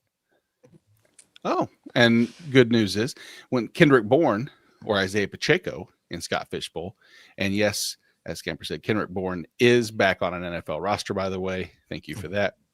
It's it happens, man. That's it is. I would have, I thought DeMarcus He's expected Robinson to suit up, is what Adam Schefter reported. That was actually yesterday.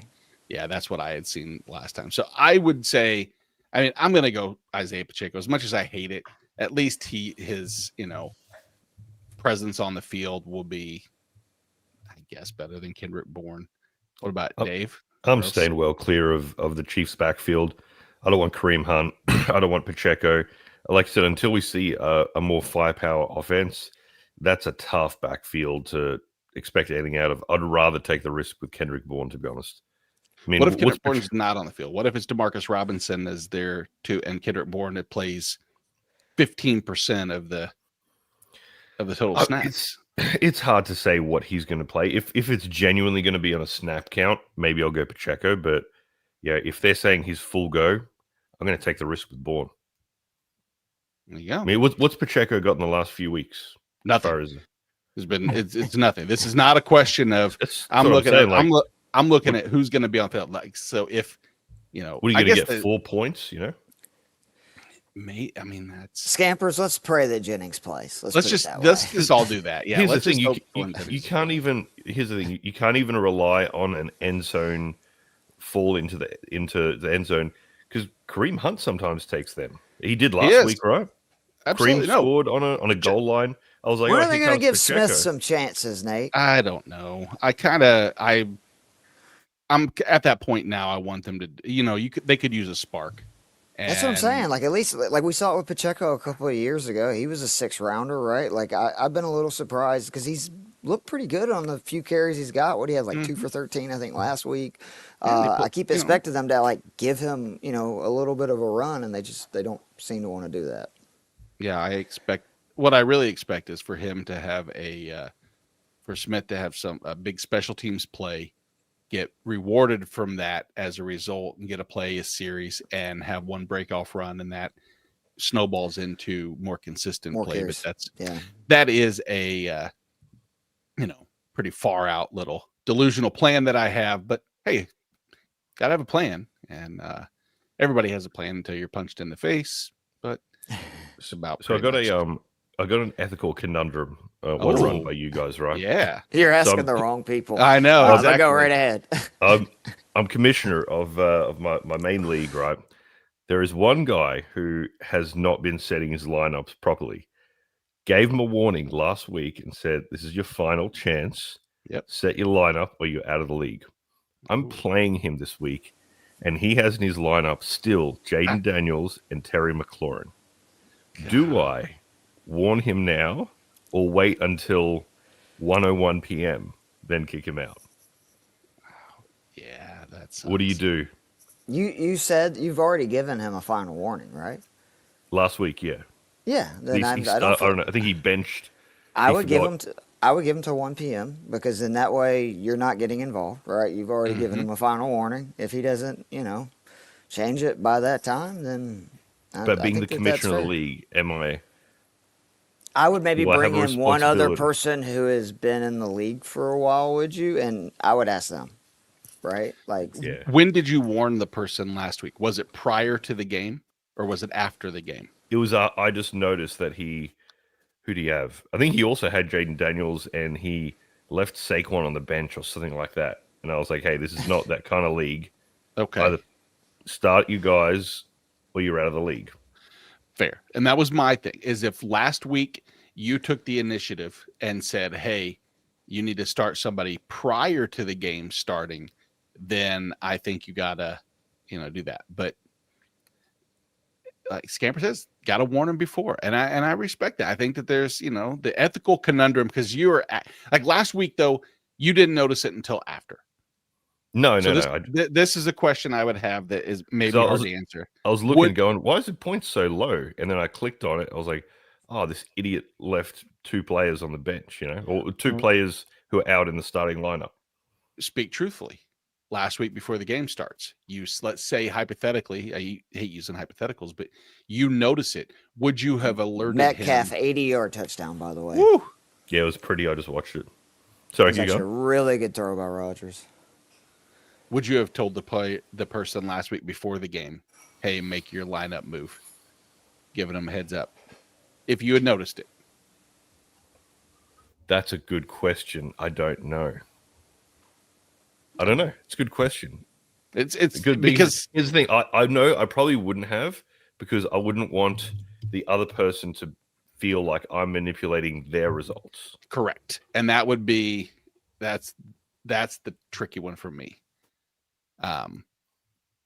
And like Jay said, if you told them this week, you have to wait until after this week's games, which is true, and I agree.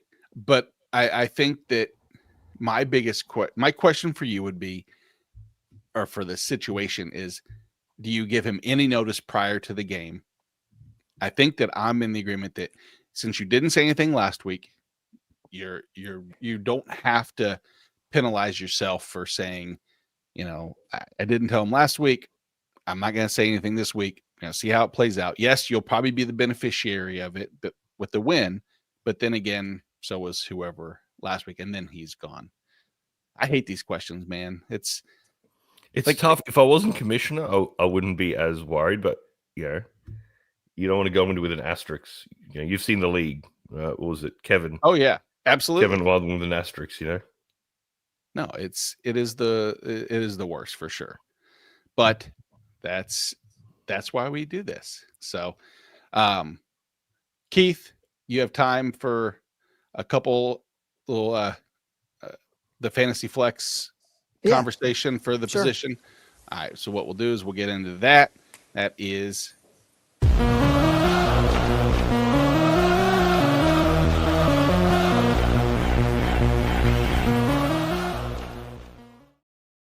Let's take a look at some guys. Let's see some, because we've obviously gotten some start set questions, but some of the position, quarterback, running back, wide receiver, some tight end flex guys that probably outside of the top 12, top 24, top 36 at their respective position that you may want to insert into your lineup.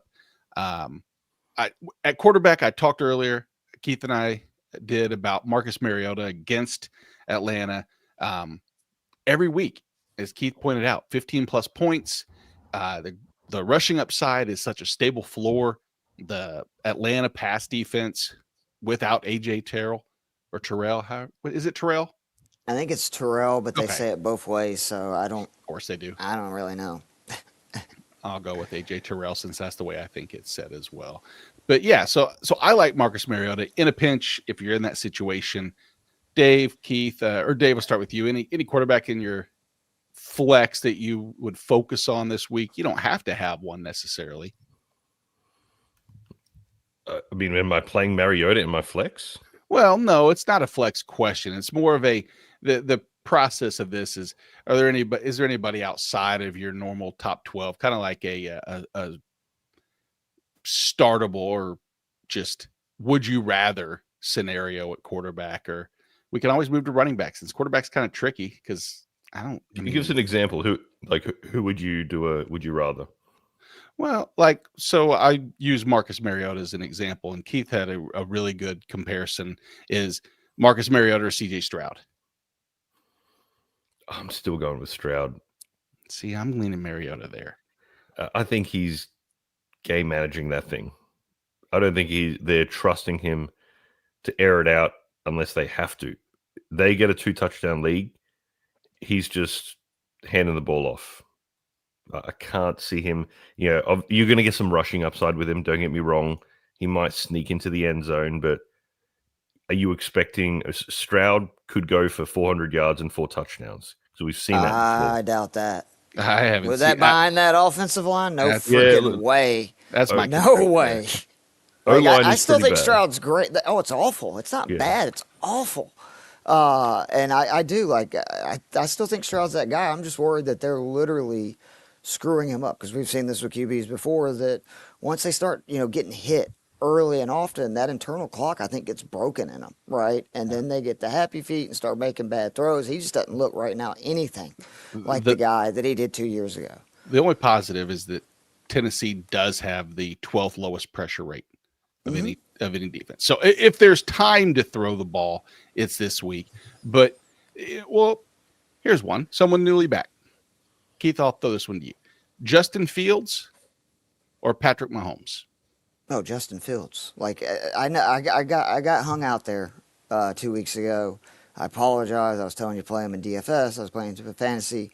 Bad games happen. It doesn't take away what he is. Expected, fantasy points. You look at his fantasy points per drop back, fantasy points per start.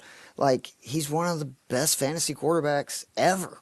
Period. He's averaging almost 20 points per game. You're getting a soft Miami defense. I love Fields. I'm rolling him back. I'm back to where, again, I'll say it, Allen, Lamar, the big guys, wouldn't play him over. Basically, you get out of that top 5 or 6, I'd play him over anybody.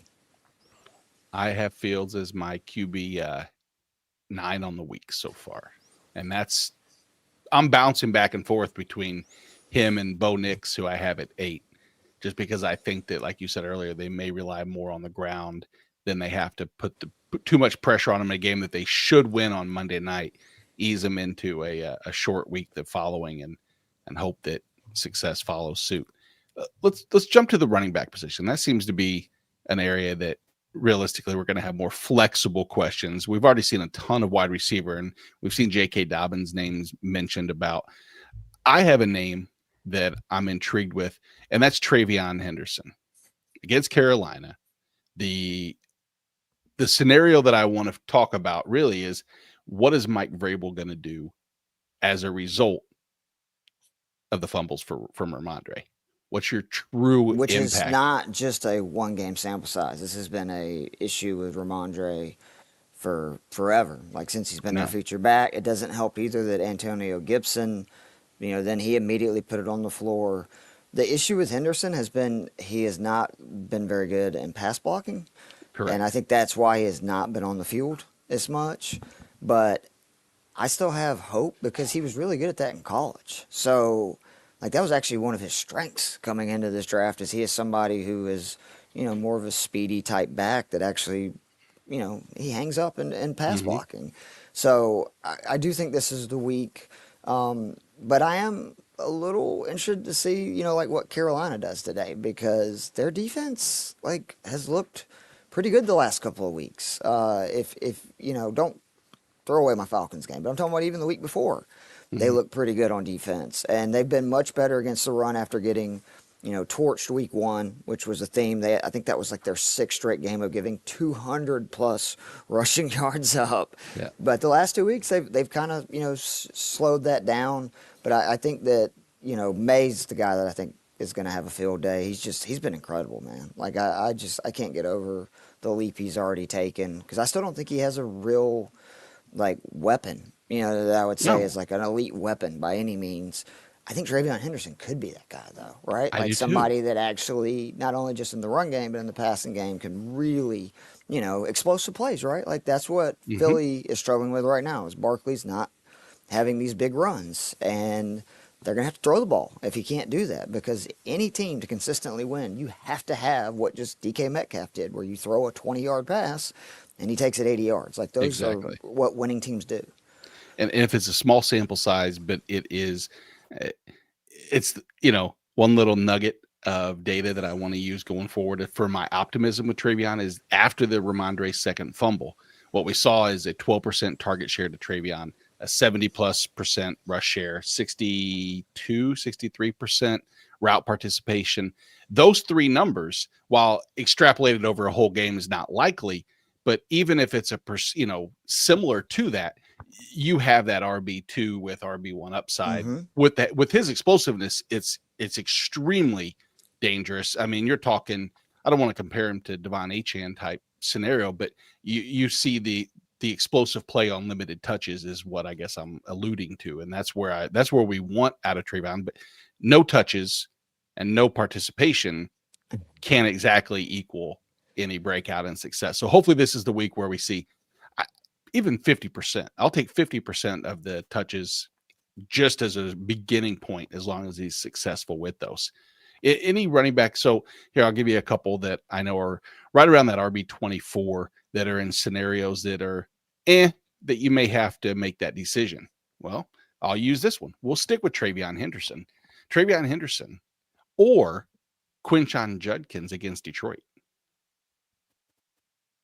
I would lean Henderson just because Detroit's really good versus the run, but I'm not going to lie, if Judkins has another good game, especially against another really good run defense, this dude's for real. I mean, like, it's been really impressive. He's averaging over 5.5 yards per carry, on the season, and just, he's a beast, but that is a really difficult matchup. I mean, I will say volume is, actually, I don't know, man, it's hard because volume is king, and he's going to get the touches. Like, we've seen that. He's now just dominating the backfield shares, especially the rush attempts, and even catching passes. So actually, I'm gonna say Judkins, because I do usually try to live by volume. I am the same way. I have in my rankings this week, I have Henderson at 25 and I have Judkins at 26. And I'm probably pulling for Henderson because I have him everywhere, and I'm waiting for him to be the guy that I drafted. So it's the positive for anything with Quinshon going forward is that Dylan Sampson has been relegated to non-existent. So now it's just, hey, how much does it take for him to keep Jerome Ford off the field?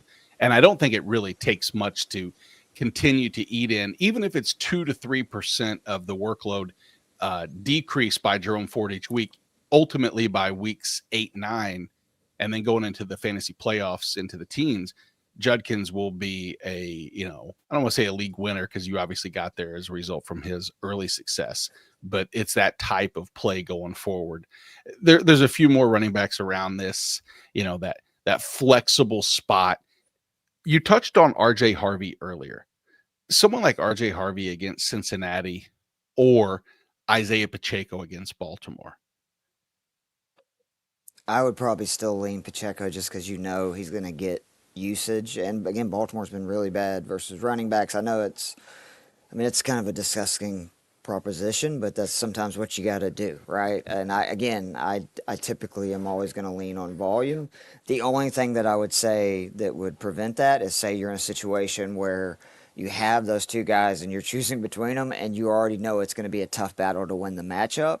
Yeah. I think Harvey has a much higher upside. Like he could end up having a big game if they get up big. And so sometimes I feel like you have to take a gamble in that situation and play the guy, even though he's not going to get probably, more volume. But just in general, in a vacuum, I would say Pacheco. Yeah, I'm right there with you. I think that similar scenario is one that's set up perfect for these two type players. Is if you're looking for that volume scenario, let's talk about someone like Woody Marks versus a player like Ramondre Stevenson. You have that battle right there. You're talking about a running back in Ramondre who very easily could lose a heavy percentage of his volume this week just because the result of the fumbles has continued. Or you have a player like Woody Marks who realistically hasn't done.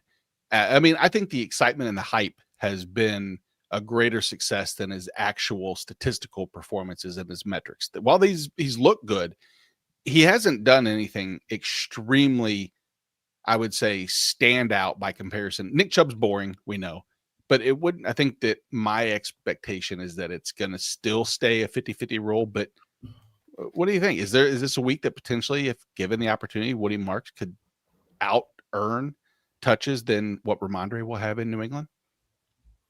It's always possible. I actually think Marks is a guy that if he's available, you should go definitely roster, because I think that before, like the Joe Mixon news is that he ain't coming back. Yeah, no, everything I hear is like he's not going to play it down this year. So I think Woody Marks is somebody you should have, and what I expect is he's by far the best receiving back they have, and I just keep thinking, well, if you can't really pass block and you're having issues, like there's a way to potentially use another weapon. Like San Francisco sometimes uses CMC when they have trouble blocking, where it's just like, okay, if you're going to bring pressure, we're just going to keep dumping it to CMC until you kind of back off a little bit. So I would probably lean Marks. But, guys, I do have to run. I enjoyed it very much. You're the best. Nate, remember, we're only like, what now, 9-10 months from back-to-back golf championships. So can't wait. True. Guys, have a great one. Good luck today. Thanks, see you, buddy. Yep. The great Keith Fleming, everybody. Obviously, follow all his work. He's Fantasy Six Pack has a show that I think this morning that he's jumping onto right now. But of course, if we ever have a chance, whenever he's available, I always like to include him as much. But Dave, just you and I, bud. We talked a little bit about the running back position right there. Wide receiver, I think, is probably everybody's flex number one area, since there's so many different options. You start getting around that wide receiver 35, 36. We've seen players' names like Khalil Shakir. We've seen Jerry Jeudy. We've seen Calvin Ridley. Those three scenarios are the epitome of a flex. But I'm looking at a player like, you look at T. Higgins at wide receiver 34, at least according to the ECR pre-rank, rankings, or a person like Jordan Addison. Well, not Jordan Addison. I'm sorry, Wan'Dale Robinson against the Chargers. Do you trust Jackson Dart in his first game to support the volume that Wan'Dale Robinson has pretty much been relying on?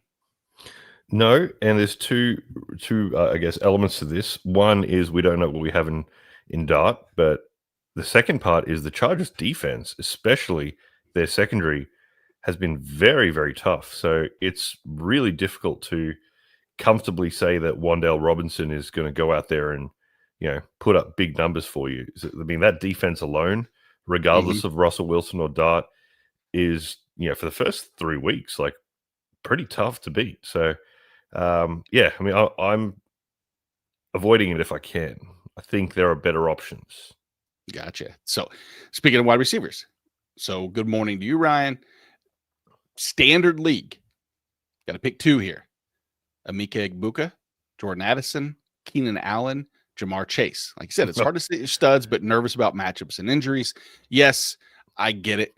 Jamar Chase is in. I don't care. I mean, we saw his connection with Browning just historically. I say historically, but even dating back to the most recent stint that Browning had with Burrow out. So Chase is one. The second one, this becomes a little more challenging because you do get Jordan Addison back under Carson Wentz. So Keenan Allen has had nothing but just a, Phoenix style rise from the ashes after last year with Justin Herbert, or Emeka Egbuka, who without Mike Evans, while Chris Godwin's returned, Egbuka in the slot has been just a beast. And so I lean Chase and Egbuka, but I see the case to be made for Keenan Allen as well. Outside of Chase, who's your 2? So, well, Addison's not an option because game's already started. So it's really, Egbuka, Allen, or Chase. Obviously, you are playing Jamar Chase. If you lose and Chase puts up 1 point, you accept your fate. It is what it is, right? So it's really a Keenan Allen versus Egbuka situation. If it was PPR, I'd say Keenan Allen, but I'm going to go with Egbuka. Mike Evans out. Chris Godwin on the other side should open up lanes. He's, very, very talented and going to have to run as the 1 today. So yeah, Allen's been great, though. Allen's been fantastic. So if you went Allen, I wouldn't be shocked or mad. Not that, I'm going to get too upset about your fantasy league, but, nevertheless, I think, you and I are on the same wavelength as far as, those top two options. Yeah, it's a good problem to have because I don't think that Keenan Allen's going to fall. I don't think either between Egbuka or Keenan Allen they're going to outdistance the options so far that you're going to have complete remorse. But yeah, Egbuka and Jamar Chase, great problem to have is when you have those names. And how I didn't notice that Jordan Addison was listed on there and he's playing in a game right now. Now, if you play in a league that allows you to start after the game starts, that'd be kind of nice. I would like to have, I guess that's called best ball is pretty much what those are called. Do you play in a lot of best ball leagues, Dave? I've played in a couple before, but it's just too much. It's too much. But honestly, I prefer redraft. I'm not even that big of a fan of Dynasty. Don't go telling Mike Bowers that because I know that's his jam. Yep. Hopefully he's not listening right now. Well, actually, no. Hopefully he is listening. Yeah, he needs to know that. No, but the thing I like about redraft is that you get a new chance every year. Yeah. Dynasty best ball is just luck, flat out luck. And Dynasty, sometimes you join these leagues and there's some dude with, Saquon McCaffrey and, all these studs and, I'm not going to be winning for 4 years, That is I will say that's the tricky part. Finding new people to join a dynasty is hard. There's a reason why all the orphan leagues that happen across the industry are difficult because very few are teams that have, Hampton and Genty and Egbuka and JSN and Jamar Chase, these loaded teams that you would want to take on. Usually it's great. Your quarterback's Aaron Rodgers. Your running back is, I hate to say like someone like Derrick Henry, but it usually is these aging vets where you're looking ahead and then they don't have draft picks also. There's a reason people leave these teams. Keeper league with 1 or 2 people that you keep just for the 1 year after the draft is probably my favorite just because it rewards you subtly for a good draft pick. It's almost like redraft. I've seen the keeper leagues where you can't keep someone unless they're like an 8th round or worse. Yep. That I can live with. If you're keeping your 1st round pick, I don't like that. Yeah, ours is a 2-round difference. So if you draft a person in the 10th round or they're a waiver wire, that's a 10th round, you lose your 8th round pick or they're your 8th round. And so anybody in the first 2 rounds can't be kept because there's no 2 rounds plus that. So 3rd round and on.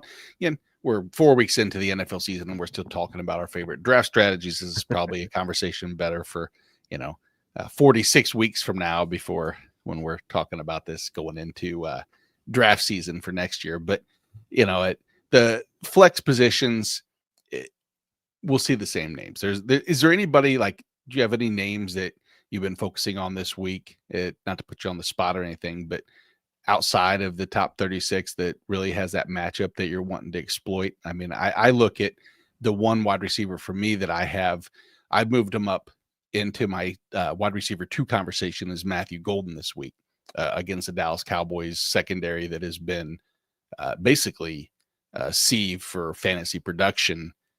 I feel like that Green Bay Packers, just that offense as a whole against this Dallas team should dominate. And any thoughts on Matthew Golden? I worry about the Packers offense because there's a different number 1 receiver every week. Right. That is my concern over there.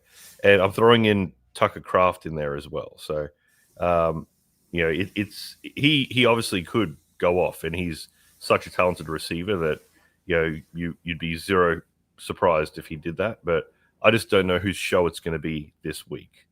The one guy that I'm big on, who I think has risen to the wide receiver 1, is Romeo Dobbs. He's, in my opinion, taken over from DJ Moore as that one. And I mean, I know Romadunze. Sorry, my apologies. Yep. Romadunze. I don't know. I said Dobbs. Talking about Golden. The Packers. Yeah. But yeah, sorry. Romadunze has really taken over as that number 1 option there. So if you got him, I mean, he's probably your flex option. That's a good problem to have.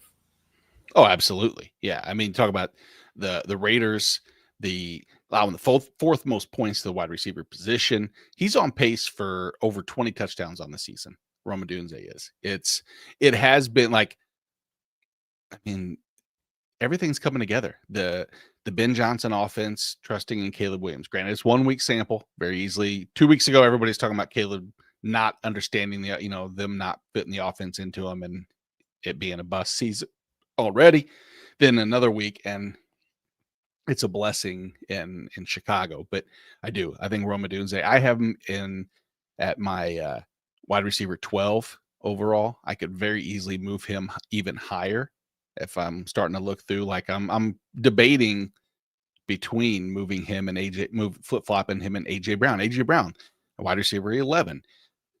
I worry that it's not a worry. It's just that Philly, the second half of that game last week, was so much that they were chasing points that it turned into a trust fall for Jalen Hurts, and he leaned on AJ Brown heavily.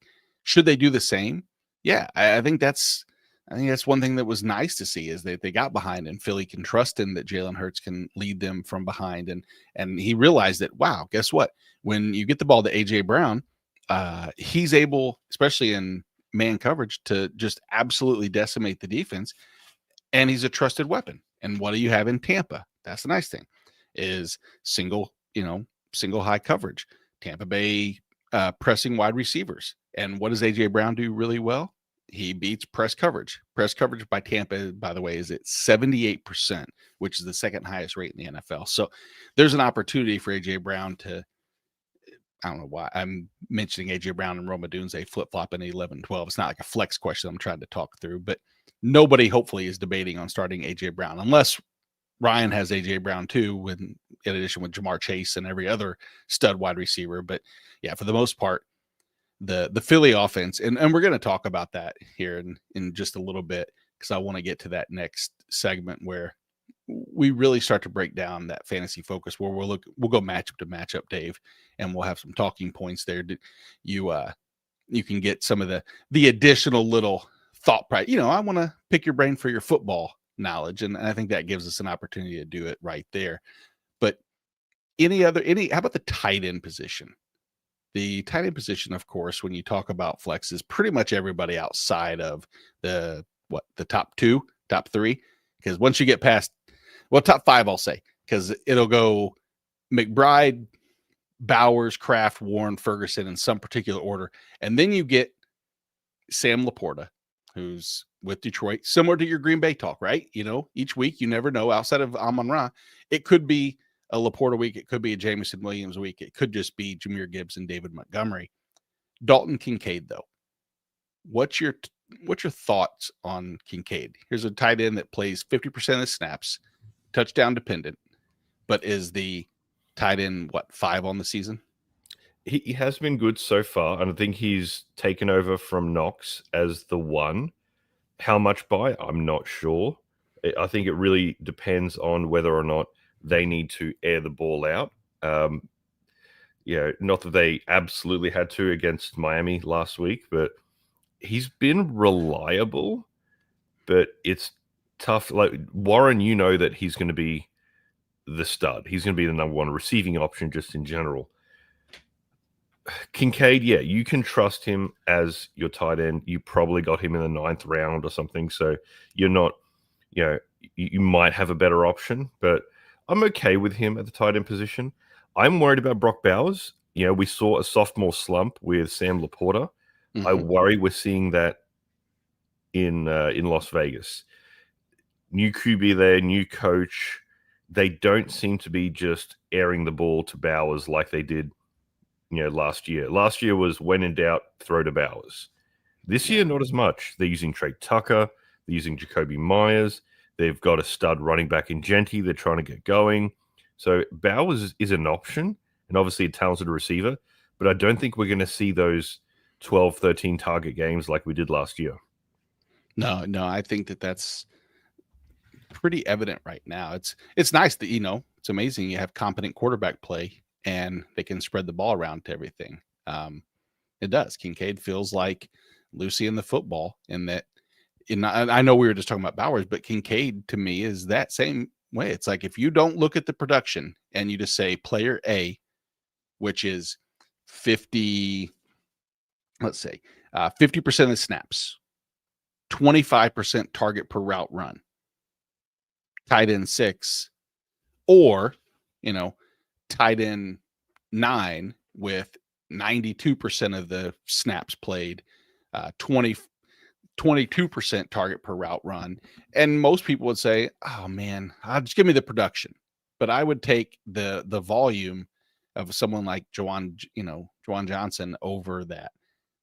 But that's every given week, because when you don't start Kincaid and he scores, Lucy lifting the football. When you sit him, or when you start him and he doesn't score, gets 3 for 35, again, Lucy with the football. Eventually you just want to kick Lucy and let the football stay there.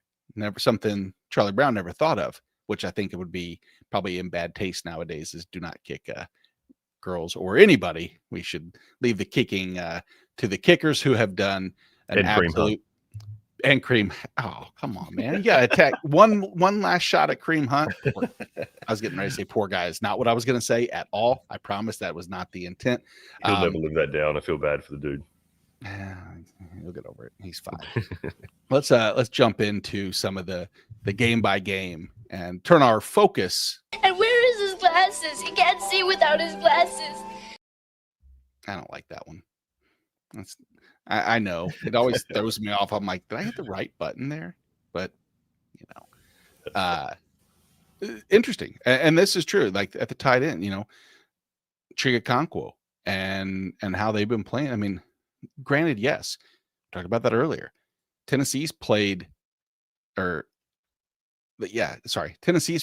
nothing but what I would consider a horrendous start to the season. You go at Denver, you get the Rams, and then the Colts have been surprisingly, solid. But Houston is probably I want to say the best matchup of the mix, but it is an opportunity, especially with Calvin Ridley playing so poor as of now. The running game really hasn't gotten going. Tony Pollard, I still believe in, but it just hasn't been as successful as I think many of us would have hoped so far. But the first game, Dave, that's just a tough offense to trust, man. I mean, no, it's Cam's first year. He's not playing bad. He's playing fine. He's got Ridley as his number one there. Yeah. I mean, Tony Pollard is his number one running back, who's middle of the pack, maybe. I mean, he's no stud. So he's in a bit of a tough position. It's not exactly a high-power offense. Defense is average. So it's really tough to trust anyone in Tennessee. Yeah, I think that there's spot start ability. There's flexibility.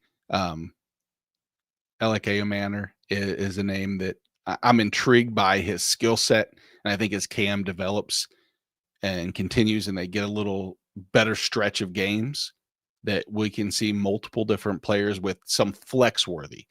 Like I keep having Tony Pollard as my RB2 range just because the volume. I mean, the volume is completely there for him as far as Keith said. I want to value a lot of my players on not only volume, but also on high value touches. And that's exactly what Tony Pollard has done. I mean, he's averaging 19 touches a game, 80 yards. Houston has the highest missed tackle rate, or the second highest missed tackle rate in the NFL right now. Wouldn't shock me if Tony Pollard gets going a little bit. And if that's the case, then I'm happy with Chig and Calvin Ridley and Io Manor in some capacity. One of them's going to have a breakthrough at some point, but Chig is a good call there. Dave, let's start with the first game going to be coming up here after this, or the second game, I guess, technically. Washington at Atlanta. So 43.5 point total. Not a ton of scoring expected, but I think that it could be a surprisingly offensive game since both defenses haven't played well. But if there's one area that I want to look at going forward is the issue with Bill Krosky-Merritt is that not 100% healthy. Chris Rodriguez led the attack last week. Is there any Washington running back that you even want to roster whatsoever, this week or going forward? Avoid it like the plague. That is the worst running back field in the NFL as far as fantasy wise. Anyway, he's just not really showing the talent that everyone was expecting. And when you have a guy like Rodriguez taking over, plus you've got running quarterbacks in Mariota, and obviously Jaden Daniels too. I mean, you got two very run heavy quarterbacks. Who doesn't matter who's playing there, they're going to be stealing touches from the running back one. So I am only playing him in very deep leagues, but avoid him if you can. I mean, let me ask you this: would you rather Kareem Hunt or Bill? Man, this week or going forward, or both? This week. Oh, do both. Yeah, both. This week I'd probably rather have Kareem Hunt. Just the value touches, the getting goal line work. I could see if the Chiefs do trail in this game, if Baltimore and company gets going, that Kareem Hunt will have an increased role. Going forward, I think when healthy, I see a path to more snaps and maybe RB1 usage out of Krosky-Merritt, more so than Chris Rodriguez or Jeremy McNichols. But he does. It's kind of like a three-headed, what'd you call it? A three-headed horse a couple weeks ago or something like that. That wasn't me. Who's that? I want to say it was Andy who called him that. He was commenting on somebody that said three-headed horse. It was a terrifying. I thought it was you who said that. I've never heard that phrase in my life. But actually, I have the word three-headed, and I know what a horse is, so I can make up a lot of different phrases, but it is a three-headed monster attack in. It's full because you've got the running quarterback, you've got Mariota, you've got Jaden Daniels. So it doesn't matter who's playing; they're stealing rushes. So really difficult to trust anyone there. There's not going to be anyone in Washington who you would comfortably say they're getting 20 touches a game. No, absolutely right. No, I agree with that.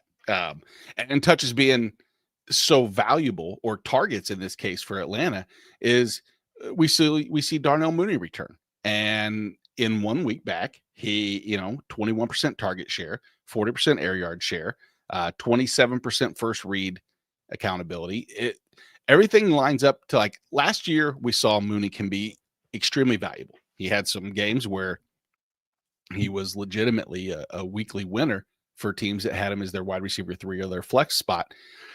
But Michael Penix has struggled with doing anything outside of little short to intermediate routes. I haven't seen the air Penix that I think people were talking about before the season started, myself included. I really expected him to be a gunslinger, quote unquote, and I haven't seen that. But Darnell Mooney, someone that I'm probably going to, I doubt he's available unless it's a really shallow league, but I don't know how comfortable I am outside of a week-to-week start.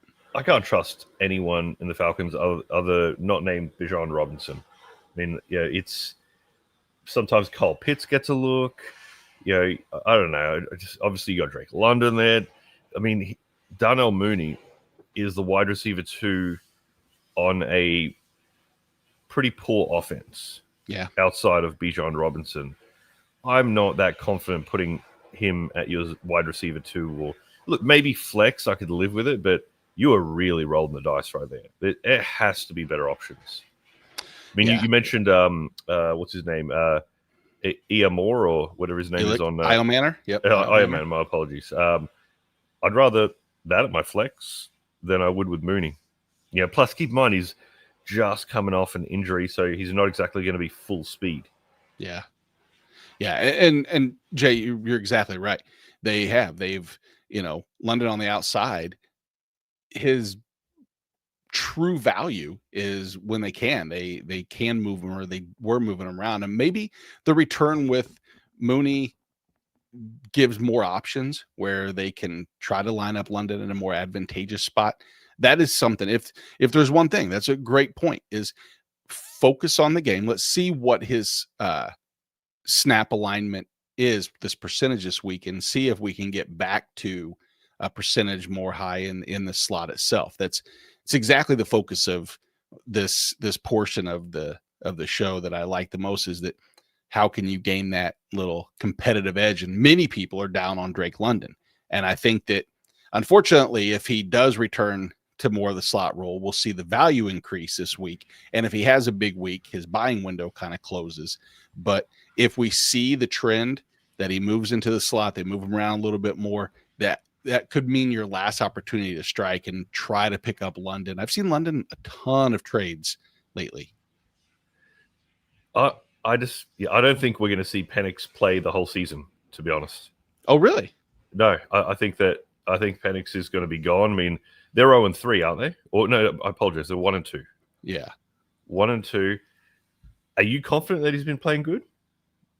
No, I am not confident. I think that I don't know if they're going back to Kirk Cousins is the answer that they want. I mean, you want to talk about just completely Is ruining Kirk his technically psyche. there? Or is he a free agent? No, he played last week. That's right. Yeah, you're right. Cousins came in at the very end because Carrie has I think she was auto drafted him in some best ball league that we're in, and she's like, "Hey, Kirk Cousins must have played a little bit because he was like her super flex in a best ball option with like 1.9 points because the other person hadn't played yet." And I was like, "Yeah, he's not playing, Carrie. Don't worry." I wouldn't be shocked if he takes over. You know, because if they end up being 1-7, 1-6, they're probably not going to risk Penix. But Penix has not shown me anything that I'm super excited about going, well, like, wow, he's the guy. You know, we're talking about Pat Mahomes before. He started that first game against Denver, and people were like, damn, this guy's got something, and came out the next year, started crushing it, right? Mm-hmm. We haven't seen that out of Penix, and they've given him every opportunity. And he's got the weapons around him. I mean, he's got one of the best running backs in football, Bijan Robinson, who's a great pass-catching back too. You got an elite talent in Drake London. Pitts is, I know we hate on him, but he's decent enough. You got a really good wide receiver too in Darnell Mooney. There's no reason Penix shouldn't be killing it, but he's not. Yeah, it's your running back too is Tyler Algier, who is not too bad of a running back too. No, the running game, which we want to, don't mention Tyler Algier back into existence. That was, we got away from it finally. It was, we wanted to do it. Yeah, it was a point I was gonna even say too. It is week 3 rookie season by the most part. I know that towards the end of last year had some chances, and we pulled the plug too early on guys, which is true. But I understand where you're coming from, Dave, and that but what do they have to salvage? That's the question, is what benefit do they gain by putting in Cousins, other than do they win another game? Do they win 2 more games with Kirk Cousins? Does that do anything? In fact, actually, if I'm having conversations between ownership and management, or coaching staff and management, I'm probably going to say don't do that because you don't want to be picking 9th or 10th overall. You know, if you're going to have a bad season, you'd like to be towards the top, not to replace Penix necessarily. But people are not thinking about draft. You say what you want, but teams want to win games. You know, it's like last year when the Patriots could have got the number 1 pick, but they were playing the Bills, and Joe Milton came in and absolutely killed it. They don't care about draft picks. They care about winning games. Even if you're out of playoffs, no one's going for draft picks, right? So, but I just don't think Penix is that guy. I don't think he's the guy who's going to take you to the win division. You're in division with Baker Mayfield and a very elite offense. Like, they got an uphill battle in that division. So, I don't know. They also have the Saints and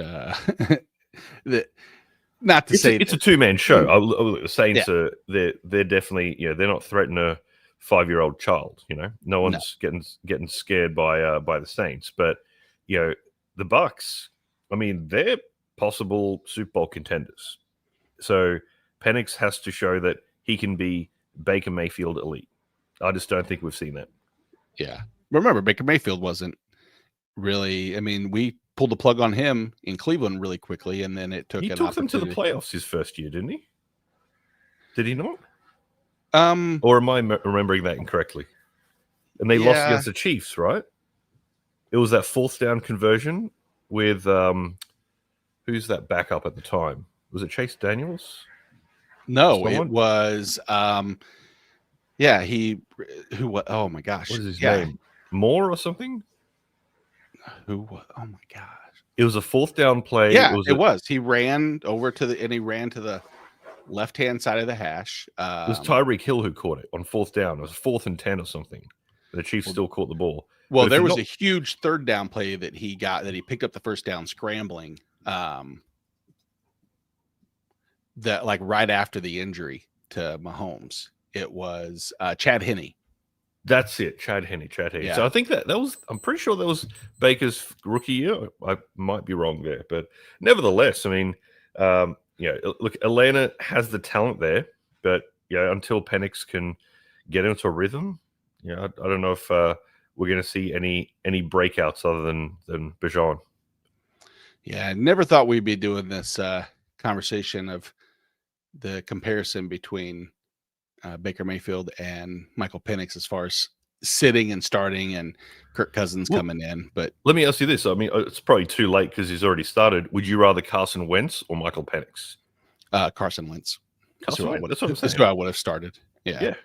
This isn't a question. I mean, I don't believe that Michael Penix is this fantasy superstar, but I mean, the what we saw in Penix is his ability to air it out and the opportunity that with London and Mooney there that Mooney could be a supported wide receiver. It's still again, this is week 4. We'll jump in. We'll see that. Fail, good morning to you. He has a PPR question that is Calvin Ridley, Jameson Williams, Keon Coleman. We talked earlier, Jameson Williams in this particular matchup against man, which is ran at I think Keith was saying the highest clip in the NFL. Jameson Williams is an absolute pure upside play. Cleveland, while this dominant defense, is the one susceptible area is playing man, and the opportunities that Jameson Williams presents is me there. Are you leaning Ridley or Keon Coleman over Jameson Williams?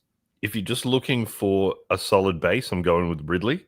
If you want 5 catches for 70 yards, that's who I'm going. But I mean, we've said it a million times. Jameson, I mean, not last week. It was week 2. He only caught 2 balls, but they went for 111 yards and 2 touchdowns. Right. Well, no, I lie. 1 touchdown. 111 yards and 1 touchdown. That's pretty darn good for 2 catches, right? So I don't think you're getting that kind of performance out of Calvin Ridley. But if you just need a handful of points, go Ridley. But you mentioned it. Jameson has that big playability that we don't see have too many people in the NFL.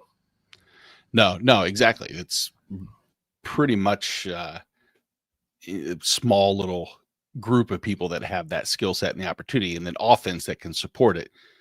Ridley has just been this enigma to me. I mean, the target volume has pretty much been there. Granted, I expected even a higher target volume for him being the only weapon in town, but targets of 8, 6, and 7.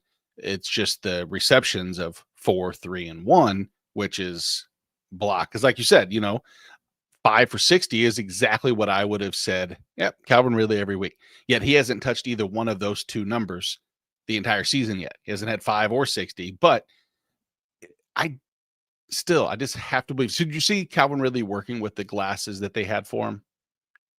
So No. the wide receiver coach or the offensive coordinator, somebody on one of the coaching staff, has these specific glasses. They're like blacked out sunglasses that you wear with small little hole openings that makes you actually focus only on the ball when you catch it. And so they're thinking that that's going to help him, improve from the 50% or 40% catch rate that he's at right now, 35% catch rate to get better. Will that have an immediate impact? I think we always see the little gimmicky stuff and think that's it. That's what it's going to take. This elite level wide receiver that's been playing in the NFL for 7 years to have some gimmicky sunglasses to finally get him on track. But we can hope for sure.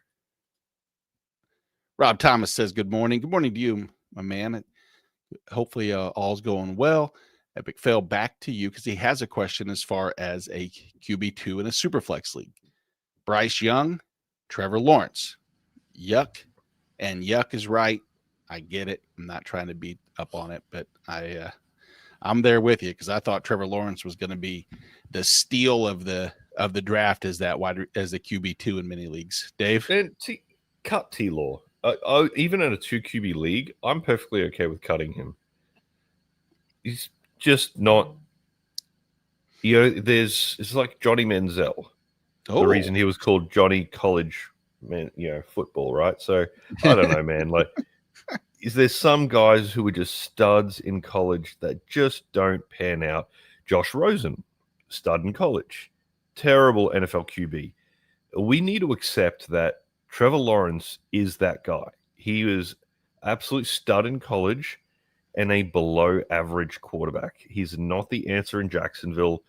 They've given him weapons many times. He can't do it. So I'm going Bryce Young. Bryce Young has shown a handful of games where he's been very elite. Mm-hmm. He does need to pick it up this year. But last year, he finished off the season real well. So I'd rather that potential upside rather than Trevor Lawrence. I would like to see the second half Bryce Young return with the rushing and everything. Gosh, I hate this decision because nothing that I've seen out of either elicits hope or faith. And I know that there's nobody else in Superflex, no other quarterbacks on that list right now that you can go out. Bryce has some receivers, man. I mean, Teddy's looking good. Leggett has the potential talent, so he's just got to get him the ball. But that's the thing. Legette's not playing. He's out. McMillan is banged up and was questionable going into the game. So all those question marks I'm gonna go Trevor Lawrence, and I know that it's not helpful. The only reason is normally against San Francisco, I would say absolutely not. Without Nick Bosa, I hope that he has time to be able to process and get something moving with the offense. Nothing has given me hope with either one. If I had trust in Carolina's offensive weapons being healthy this week, I would agree with you. I'm going to lean either way. I don't think either is going to be significantly better than the other. Not to say that both of our picks are bad, but sometimes when, unfortunately, we have bad ingredients, the recipe's not going to be that great. And I have the same ingredients. Epic. I am not knocking your quarterbacks. I have been in that same position right there. And as Jay says, those things do take time. The glasses are definitely not a one-touch immediate change. I don't know how much it's going to have an impact anyway, but they have them for a reason. So they're clearly someone's devised this opportunity to, focus in on the ball a little bit. But let's one more for him in the PPR. He needs 2 out of these in the flex. He's got J.K. Dobbins against Cincinnati, Keenan Allen against the Giants, George Pickens against Green Bay, or Debo against Atlanta. Really tough for me. This is about as difficult a situation because J.K. Dobbins has done nothing short of prove many people wrong. Continues to look great on the ground against a poor Cincinnati run D. Keenan Allen against a man coverage Giants, which Keenan Allen can exploit. George Pickens should be the target hog against a really tough Green Bay defense. And Debo should be the target monster with Marcus Mariota against an Atlanta defense that's not that great as well. So, Dave, I'll let you choose one or two, and then I'll do the same. You're playing Pickens. I mean, as much I was not a massive fan of Pickens going in, but CD out. You've got a team that throws the ball nonstop. He's going to get 13 targets, so it's extremely hard to bench him.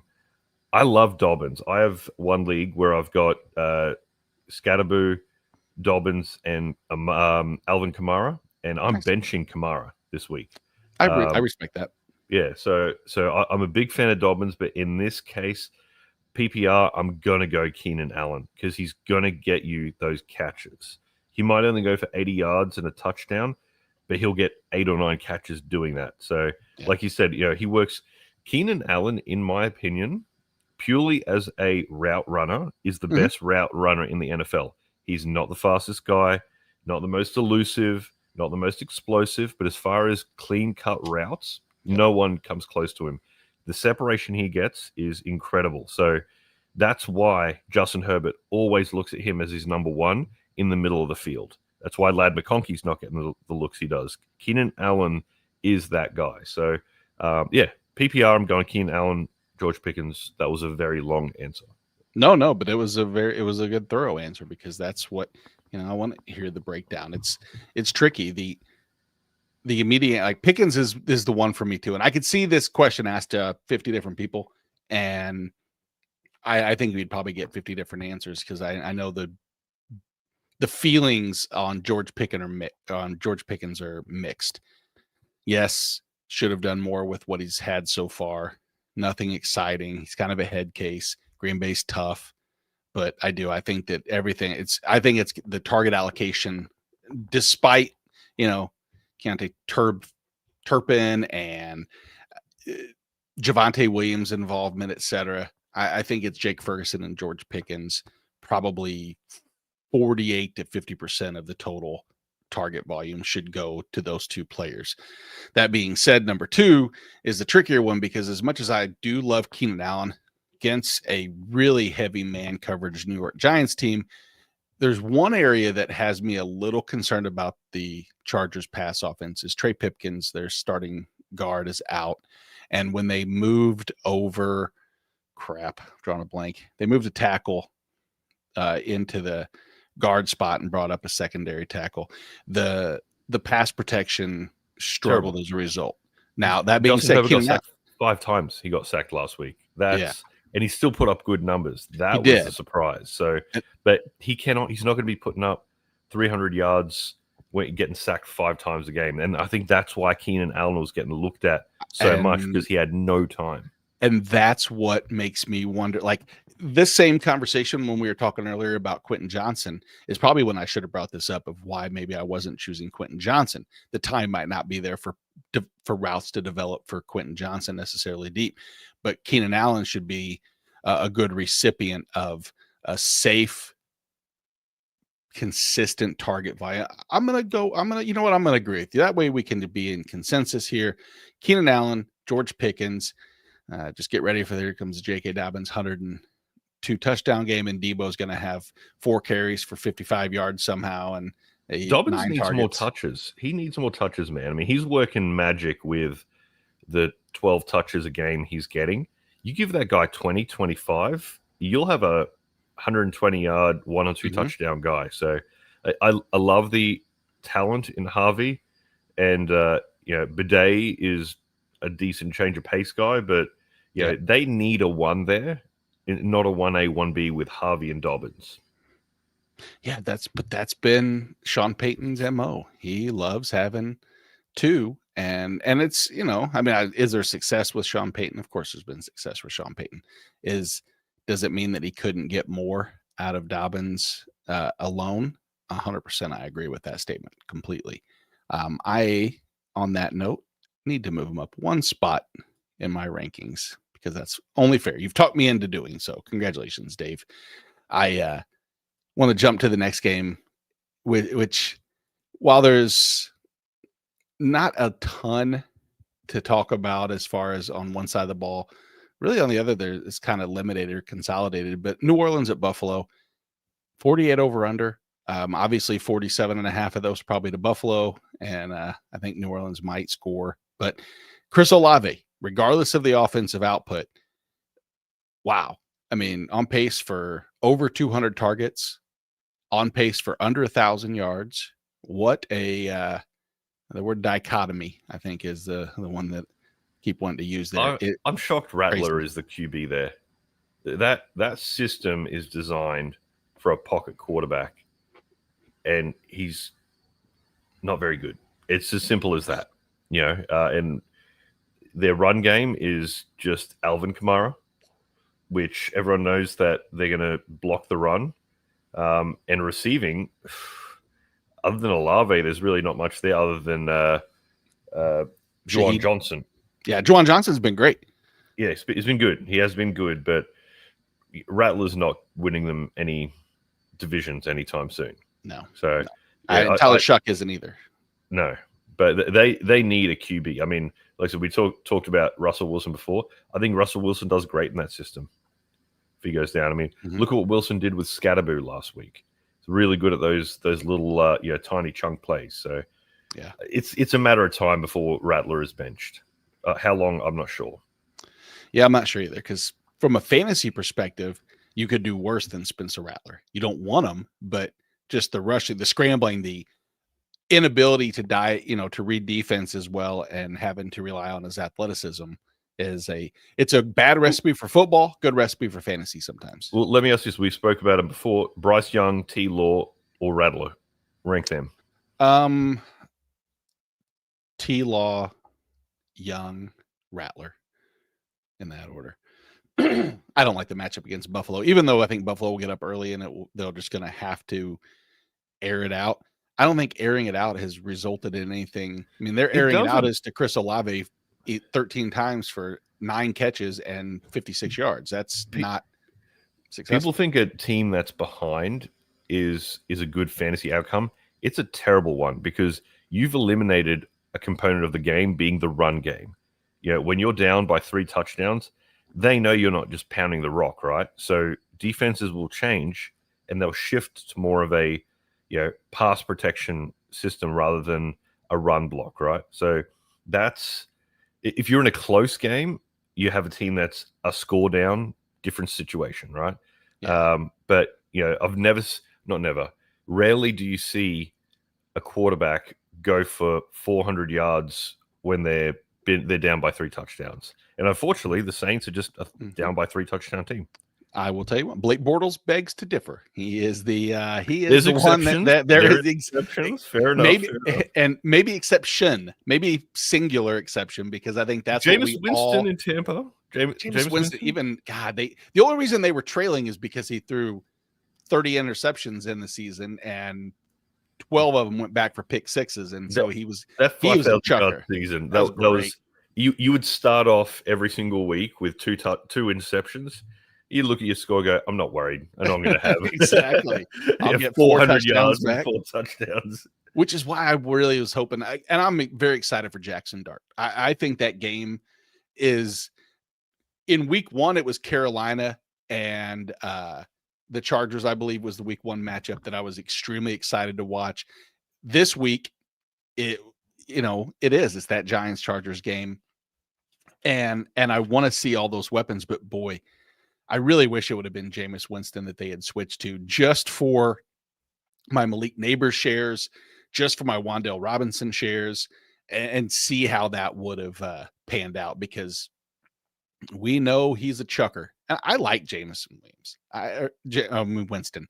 I've always liked. He just, I don't know, something like, he's the type of player that I would love to have as a teammate. He just seems extremely team focused and fun and wants to win. But boy, surprised he's not the two. Honestly, I thought it would be.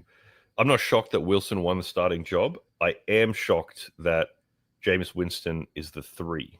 Yeah, absolutely. I Yeah. am too. But I get it. That if you want to put a little excitement into the team, and maybe Jackson Dart offers something. They saw something in practice. They've seen something that we don't get to see every day. And I'm optimistic. I'm hopeful for Jackson Dart. It'll be an exciting game to watch. I will want to see that. Back to the New Orleans Buffalo game real quick. We talked earlier about Dalton Kincaid.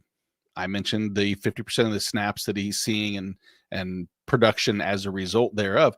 Do you think that this is an opportunity that if you're a Dalton Kincaid manager, you could sell high on him to an opposing manager who might not see that it's I don't want to say unsustainable numbers, but it's not likely with the snaps? I don't know, because elite tight ends, I feel like the tight ends is this drought that's slowly, just getting worse and worse. Every year we're getting less and less options. We're talking about, like Laporta is probably your one, and he's disappointing. I mean, other than Tyler Warren, there's really, and Kincaid, a couple others, there's really no tight ends that you're very happy with. Kelsey's disappointing. Bowers is disappointing. He had a good week 1, last bad couple of weeks. Ferguson, I'm really happy with. Ferguson's good. So, but that's what we're talking about. Ferguson being what, top 5, top 6 tight end, right? Right. That's not what we anticipated going into the year. So No, Kincaid putting up those numbers, he's putting up top 5 numbers. It's really hard to sell that. Yeah, it really is. If you have a tight end only spot, if you have one of those tight end / wide receiver, fair enough. But tight end only spot, I don't know if I'm getting rid of him. Yeah. No, I think that's a scenario. Maybe someone's, I don't know, selling tight ends and selling quarterbacks are very difficult in onesie positions, because it always feels like you have to have an abundance, and you have to find the one team that has a complete shortcoming. And usually they're just as comfortable going to the waiver wire because there's a person out there like a Cole Kmet that might play for this week and they can stream. So yeah, starting a defense is always a difficult proposition too, because each week you have to look at, wow, Green Bay, having Green Bay and Denver both, while I wouldn't necessarily say you should roster 2 defenses, I can understand when you want to, if depending upon the scoring. Now, going into the playoffs, I will say this, Dave, I tend to find myself sometimes actually doing that, is in some of the onesie positions, snagging a couple backups instead of like the wide receiver 5 or 6 that I wouldn't play no matter the scenario. But Green Bay or Denver this week, I want to hear if you have a preference. I like Denver because they're playing against Bengals. Simple as exactly. that. I think the Cincinnati Bengals are going to struggle all year long, and I believe it's in Denver, right? I believe so. Yeah. So in Denver, secondary's good. Yep. I think there's going to be interceptions. They're going to get some great sacks. So yeah, out of Green Bay and Denver this week, I'm going Denver. Yeah, Denver has the turnover edge over Green Bay. I believe their sack percentage and blitz percentage is even higher too, where I'm going to take a look at that and hope. I mean, Denver's 3rd in blitz percentage right now against a Cincinnati offensive line that doesn't always impress, or never really has impressed, let's be honest. Speaking of impressed, I've been impressed with Quinshon Judkins so far, that lead role. Dylan Sampson, people might still be holding on to. Is there any reason to hold on to Dylan Sampson? No, I agree. Sorry, I was on mute. Probably not. Yeah, no. I think that it's not too far removed that Jerome Ford will eventually see his volume get kicked, reduced even more so, because Judkins can play. I mean, I don't want to say he's a 3-down back completely right now, but I think that's where we're trending towards. Running backs on bad teams is a bad formula. And this is an extreme example, but Saquon Barkley, such a talented running back. people were starting to question at the end, is he really that guy? He was on a bad team. So Goes to the here's Eagles. the only difference I'll give between those, and I'm not trying to compare. I mean, Saquon's a different level, of course, but running backs on bad teams with bad defenses are a terrible recipe. Running backs on bad teams that have great defenses sometimes can lead to success. And that's what we have with Cleveland. They just need to have an offense that is sustainable of moving the ball just a little bit to keep their defense. Because that's what happened against Baltimore. They did great for 45 minutes. And then the defense starts getting wore down because they couldn't sustain anything on offense. They were on the field too much. But you're right. It is a scary, I think Quinshon Judkins could be, I don't want to say league winner, but I think that he's that guy that could develop into a consistent RB2 with RB1 upside every single week for you that you don't have to worry about. So my fantasy teams, I want my running backs to give me a nice solid foundation. They're the sponge in the birthday cake, all right? And your wide receivers is your icing and your sprinkles and everything, all right? Oh. That's where you get your big plays. But my running backs, I need a foundation. I just don't feel like I'm getting that out of anyone in Cleveland. It's too volatile. You might get 8 carries for 27 yards. I don't want 2.7 points on my, as my running back too. Yeah, and I respect that. I do. I think that from this particular instance that I bring up is for anybody going forward, monitor the person who has Judkins and see. Because last 2 weeks now, so 2 weeks ago against Baltimore, they and that's what I meant to say against Baltimore. Last week should have said Green Bay, not Baltimore, but 10 carries for 61 yards, 3 targets, 3 catches against Baltimore. Baltimore is not the best run stopping team, but we know how dangerous they can be at times, especially when you're losing 41-17. Then Green Bay in week 3, which was a crazy game. I can't believe that they end up winning, but regardless, 18 attempts, 94 yards, 1 target or 2 targets, a reception. Yet this week at Detroit, then Minnesota. Then you ease up a little bit against Pittsburgh, Miami, New England. You get your bye week, and then it's the Jets, Baltimore, Vegas, San Francisco, and then the fantasy playoffs are Tennessee, Chicago, Buffalo, Pittsburgh. Just keep an eye out if someone is frustrated, if he does have a secondary role. That's the only point of Quinshon Judkins. But I do want to get to Epic Fails question here. Should he start Dak tonight or go on waivers to get Mariota or Geno? Yeah, you're starting Dak. I wouldn't be scrambling to get Geno Smith stocks. I mean, he had a good week 1 against New England and 2 pretty rough weeks since then. And Mariota, I just don't trust him for explosiveness. We know what Dak can do. Dak's good at throwing the ball. He's going to get you 300 yards and 2 or 3 touchdowns.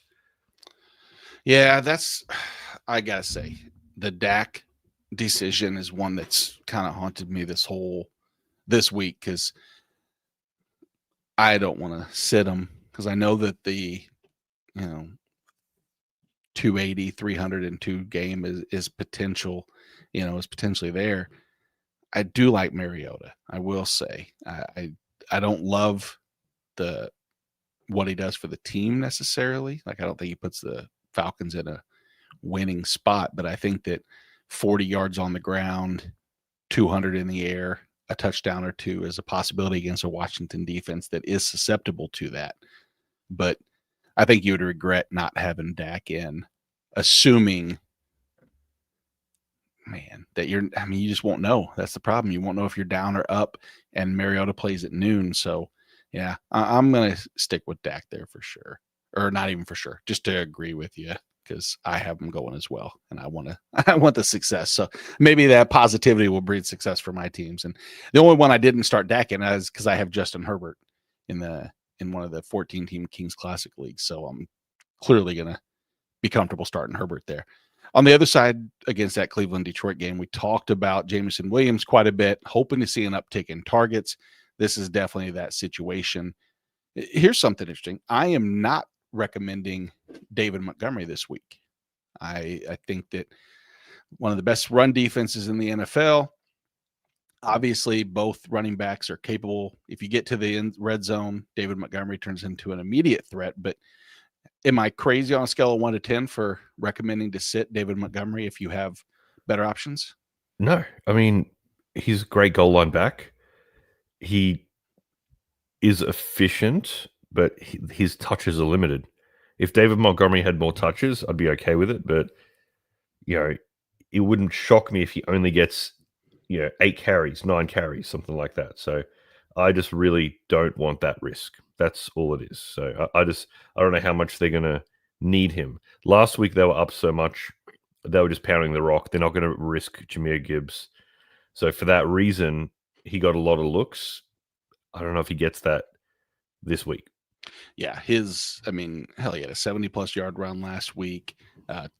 Still, rushing attempts on the season, 11, His 11, upside and 12. is not capped. He has the Oh, yeah. potential for uncapped, but it's just a very big risk with him. Yeah, absolutely. I totally agree with that. I'm glad that we're on the same page this week. Going forward, I'm not going to say avoid or anything with David Montgomery completely, but I think that I expected a change in the guards this year a little bit more so with Gibbs over Montgomery. If we go to Tennessee and Houston, one of the lowest point totals on the week, 39 over under. The Houston workload at running back is the one area that I do want to look at. We talked earlier about Woody Marks versus Nick Chubb. Nothing screams like, hey, one is absolutely a game wrecker over the other. I think that if you're trying to get some excitement into your lineup, Woody Marks is the answer. How do you think the running back share works out this week in Houston? I mean, we just talked about, a running back on a poor offense with a bad defense, which is what they've been. So that's another backfield that's very, very tough to trust. I think it's probably the Nick Chubb show over there. I'm not really confident starting Woody Marks unless you're in a wildly deep league. Yeah, I picked him up just in the case that he does see more work. And I mean, those are the deeper leagues for sure. But I still think it's 50-50 split this week. I think that it's going forward, maybe hot hand will take over. But right now, I think it's 50-50.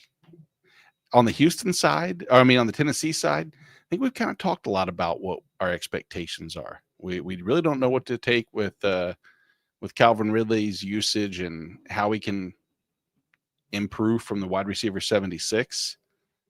It's, I don't know. It's kind of a mess all over that game. I mean, I could see a very ugly game. The one thing I want to see is Nico Collins actually have a breakout game. That's what I want to see. If I can just pick one narrative that's going to, come to fruition, that's what I want. Well, he scored. Was it last week he did like $120 and a touchdown? I just mean consistently. Yeah. But you're right. I guess I still have the sour taste of the first 2 weeks in my mouth, unfortunately. But another week we'll get rid of and, absolve all first 2 week jitters and nastiness there. The offensive line is the key. And luckily, Tennessee's pass rush is not overly effective. I think the 12th lowest pressure rate is what I was saying earlier. So I'm confident with that. Carolina at New England. You touched earlier a little bit about Bryce Young. I want to talk about the running back position there.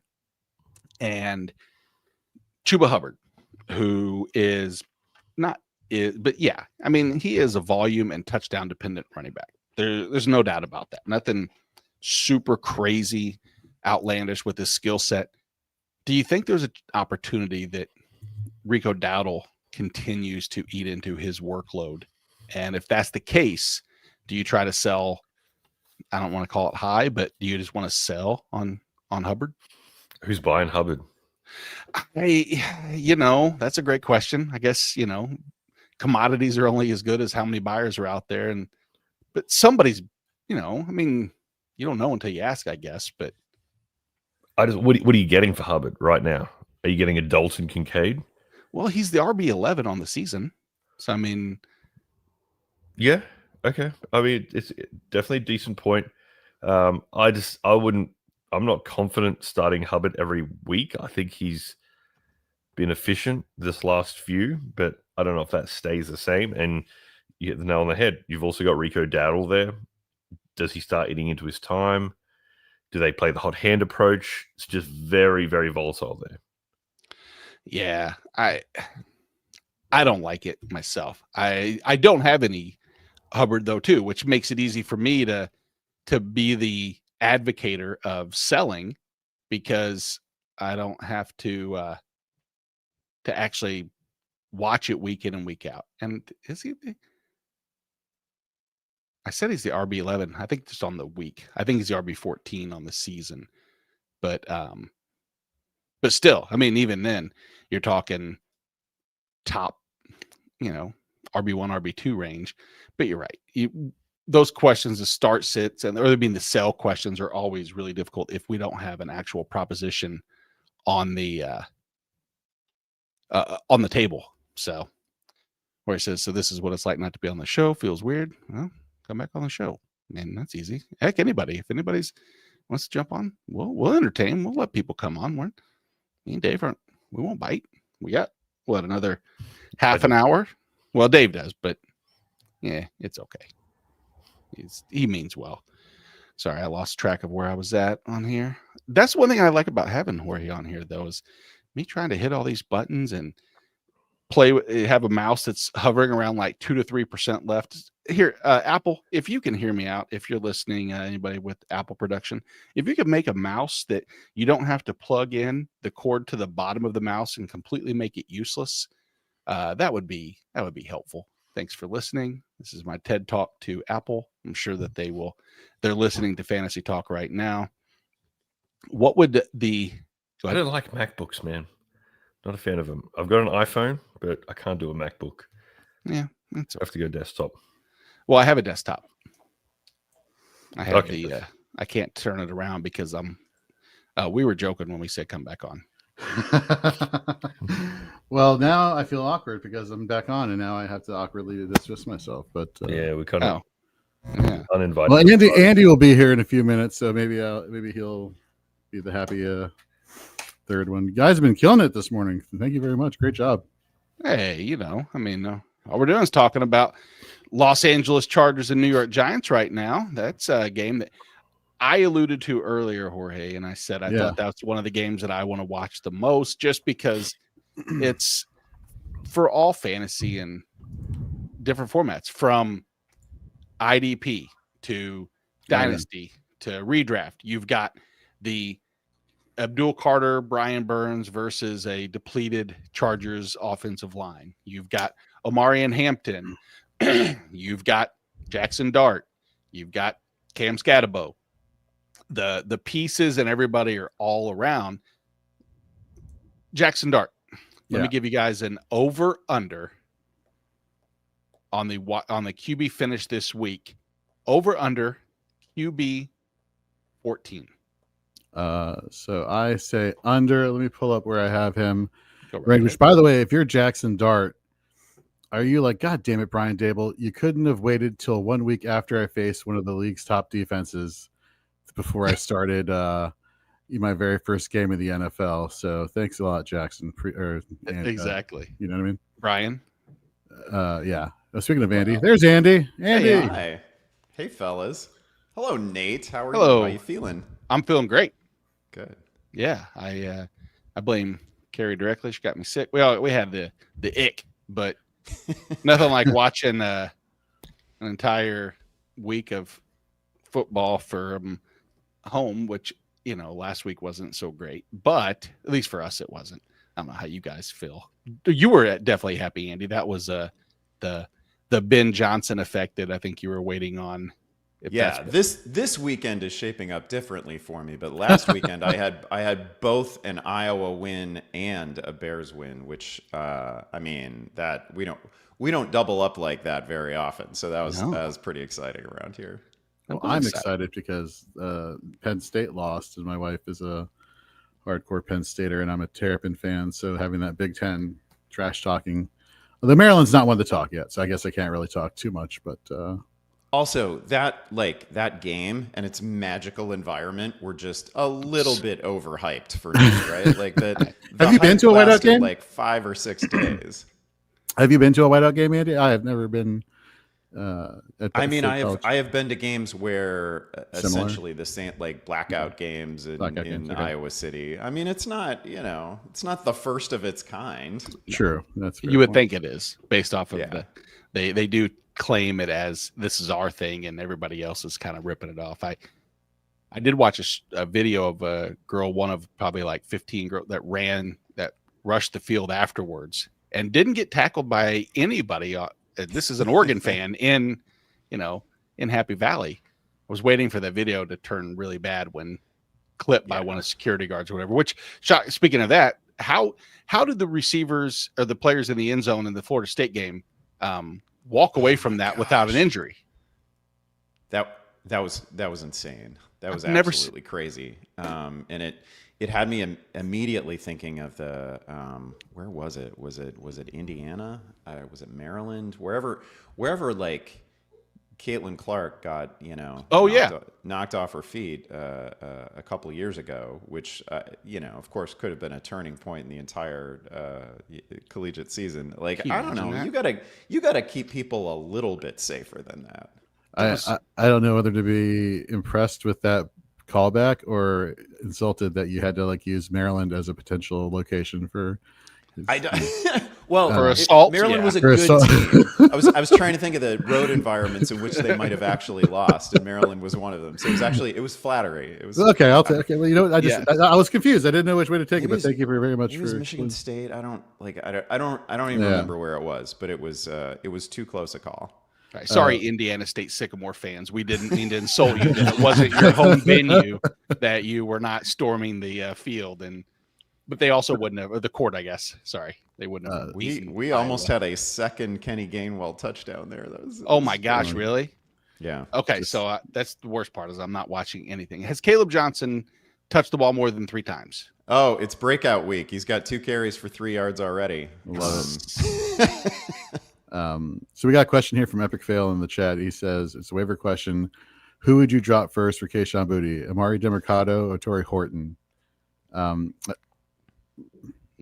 kind of leaning Horton just because I feel like DeMercado was utilized on 3rd down just because of the 2-minute drill. I don't know how much he's going to be utilized going forward. Although it was very odd that we didn't see Benson, and one of the things that Benson was kind of heralded for was his yards after the catch and yards after the catch per reception. I'm curious to hear everybody else's thoughts. I think the usage that you got out of DeMercado is probably just going to be what it is going forward. Like, it wasn't like 2 weeks ago after Connor left, wasn't that different. I mean, DeMercado was still playing. I think you're going to see him as the 3rd down guy, and then if they do get into hurry up situations, you're probably going to see him there too.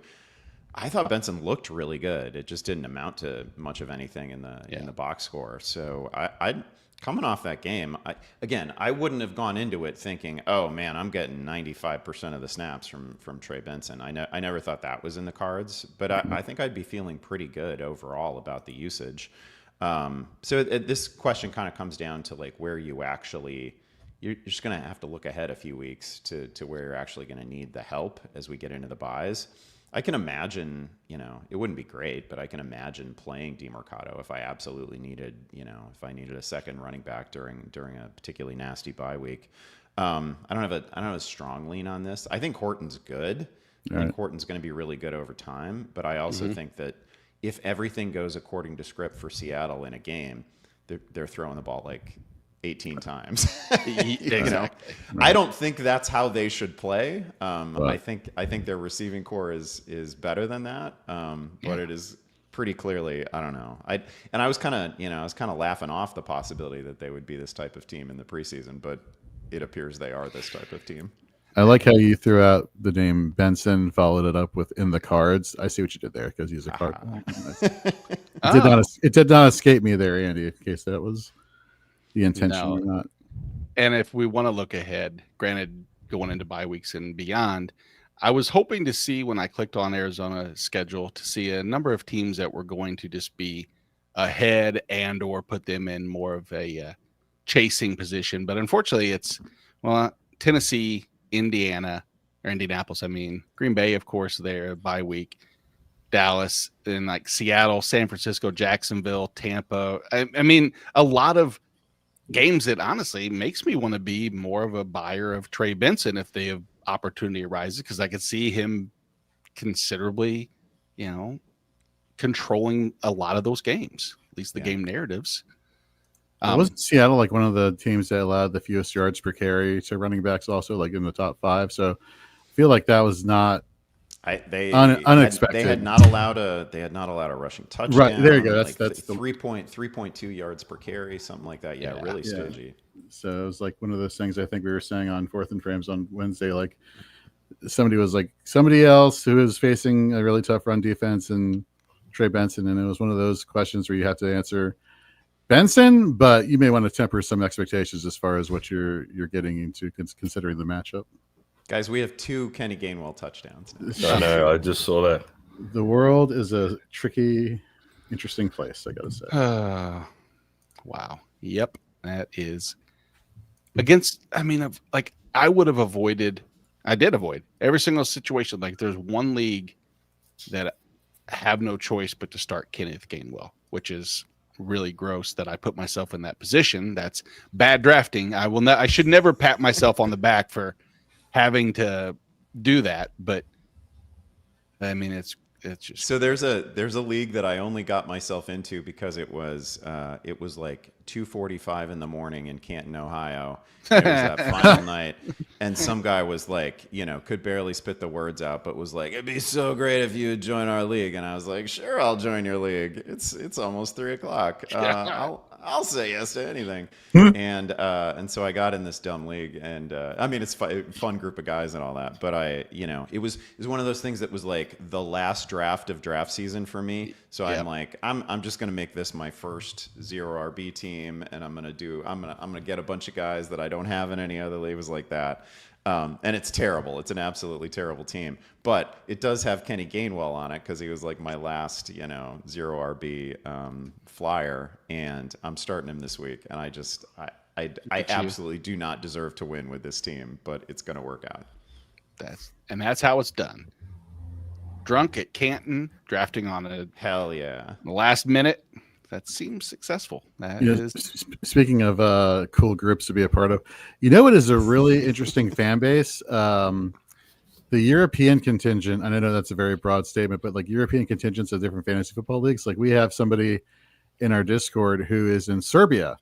He actually did some articles for us last year, and he's like, "Yeah, I know several leagues in Serbia that fantasy football is very popular, and they really drive a lot of traffic to a lot of places. So it's very impressive, just like how around the world fantasy football is just really taken off, and everybody's loving the NFL, and it's crazy. It's awesome."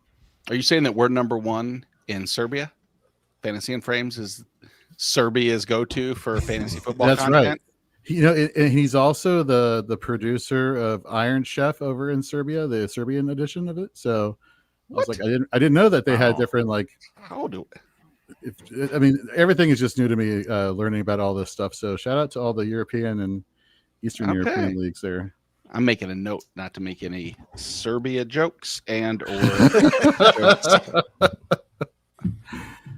make borscht. Is borscht? You think? Well, I don't know. You think borscht is just like a Russian thing, or do you think Serbia? No, I think that's like I feel like that's more of like a Czech Republic. Jorge is clearly just about to spitball here. He's just about to exactly.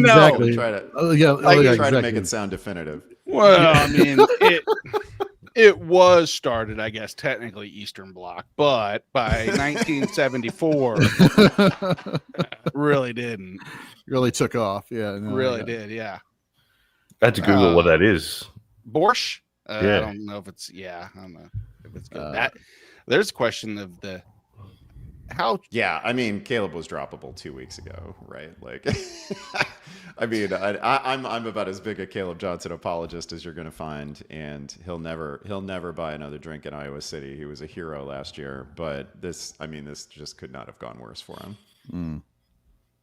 Yeah, what if you're in a 14-team league with 3 flex spots and you drafted Caleb Johnson and you don't have to start him, but would you? I can't. I just the I problem. mean, I wanna wouldn't. drop Like him. This that's is very that's the thing. specific. You have to make up really exotic formats, and they have to be dynasty. Like otherwise, shoot, like back-to-back gaffes. One of which was just a game wrecker for them. I'm surprised he was even active the following week. Like, me too. Positive He's got points such a for long fumble. road back to relevance. Yeah, I do have some for the next game. If we'll jump into we're on the Philadelphia and Tampa game. At least we're starting on that. And last week, I think that the first half obviously showed that Philly wide receivers are dangerous propositions to have a guaranteed floor and consistency. The second half, chasing points. What do you know? They put the ball in Hurts's hands, and he succeeded. Do we think that recipe gave confidence enough that they even move towards the 10% bump in pass attempts, or was that just a one-off and I still have to juggle between A.J. Brown and Devonta Smith every week? I guess I feel personally like the Dallas game is still kind of skewing things a little bit for Philly, because that just seemed like it may have been such a weird and almost workable game plan against Philadelphia, but they were just begging Jalen to run, and he did, and he did it effectively. And I just feel like a lot of those opportunities would have been passes under normal circumstances, and we probably won't see a lot of teams play them that way. I mean, the middle of the field was just wide open all the time, and it's Jalen Hurts, so instead of like checking it down, he's just taking off. I don't know. I feel like last week's game is something that's going to repeat. I mean, I'm if we're not comfortable with who A.J. Brown is as a receiver and Devonta Smith is as a receiver, I mean, come on. Like they've been doing the same thing every year for multiple years, and they really it's not like they throw the ball to 7 or 8 guys each week. They throw it to they throw it to 2.5 people. And I very imagine that's what they're going to consolidated. keep doing. Yeah. I just, I saw so many trade questions through 2.5 weeks of A.J. Brown for less than equal compensation. And I felt like that was an opportunity that maybe I have regret that I didn't jump on more of those opportunities, maybe not presented to me, but presented out there that I could have taken advantage of. And sometimes that skews my opinion of a scenario. Is there a scenario in this game that you're hoping that can skew your opinion of a specific player or an opportunity? Chris Godwin's return, what do you think his involvement in the offense is going to be immediately? This one's really fun because actually, in spite of the fact that Tampa loses Mike Evans, get Godwin back, they get Wirfs. Yes, that's huge difference maker for them. So that's pretty exciting. Like it doesn't feel like they're getting healthier, but they're actually getting healthier. Godwin is just the biggest wild card, though, right? Because he was literally the wide receiver 2 when he went out with the injury last year, which it's easy to forget. But he was, he wasn't just a wide receiver 1. He was challenging to be the overall wide receiver 1. So how much we get from him is a real open question. But I added him in a couple places where I found him on the wire because why not? I mean, the best version of Godwin is like a true difference-making player. So it's a huge open question. Very, very tough defense. I don't think you can play him, but I'd be thrilled if we got 55% of the snaps out of Godwin and a half dozen targets. I think that'd be a really nice start. Now, Jorge, let me ask you this: Go for it. If By the way, you Caleb Johnson broke off a 9-yard run, so he's back. If you dropped him 5 minutes ago, you should add him. take off trade offer, you're not getting him, Marcus Grant, sucker. That's actually what I was sitting next to him, and we were talking about like 2 different instances between Marvin Mims and Caleb Johnson, 2 superb names you would expect us to stalwarts to be talking about, and I took both of them, and each time I think that he thinks it was because we were having the conversations and I was sniping those 2 pieces of shit bums, and hindsight says maybe I shouldn't have taken those 2 and I should have taken other directions. So I don't know who has the last laugh on that one. I'm fortunately still doing well, but Yowzers. So, You know, Jorge, what I was going to ask you is, where do you want Chris Godwin to play, like primary snaps involved? Does Egbuka, how do they incorporate both of their ideal alignment? I mean, again, this is a very biased response here, but as somebody who also picked up Chris Godwin, if he's not playing in the slot, I'm going to be very upset. But at the same time, if I'm the Egbuka manager, I'm like, you move him out of there, I swear to God, we riot. So if anybody would, here's the thing. The question is, limited snaps, is that going to happen? There's some reports coming out there that Godwin was healthy, has been healthy for a long time, and they're not going to limit his snaps this week. They're going to let him just do his thing. And if that's the case, and if Chris Godwin is 100% ready to go, has been ready for a few weeks, and they're not going to limit him, like, why not maximize where he's been most successful, right? Like, we have seen when he's been moved out wide, obviously the potential has not been there, or the performance and productivity rather has not been there as much as he has been in the slot. So I would love for him to be in the slot. Egbuka at Ohio State, you look at some of the alignments, it was basically all slot except for like a few instances where it's out wide. But man, I would like Godwin to play in the slot more this week.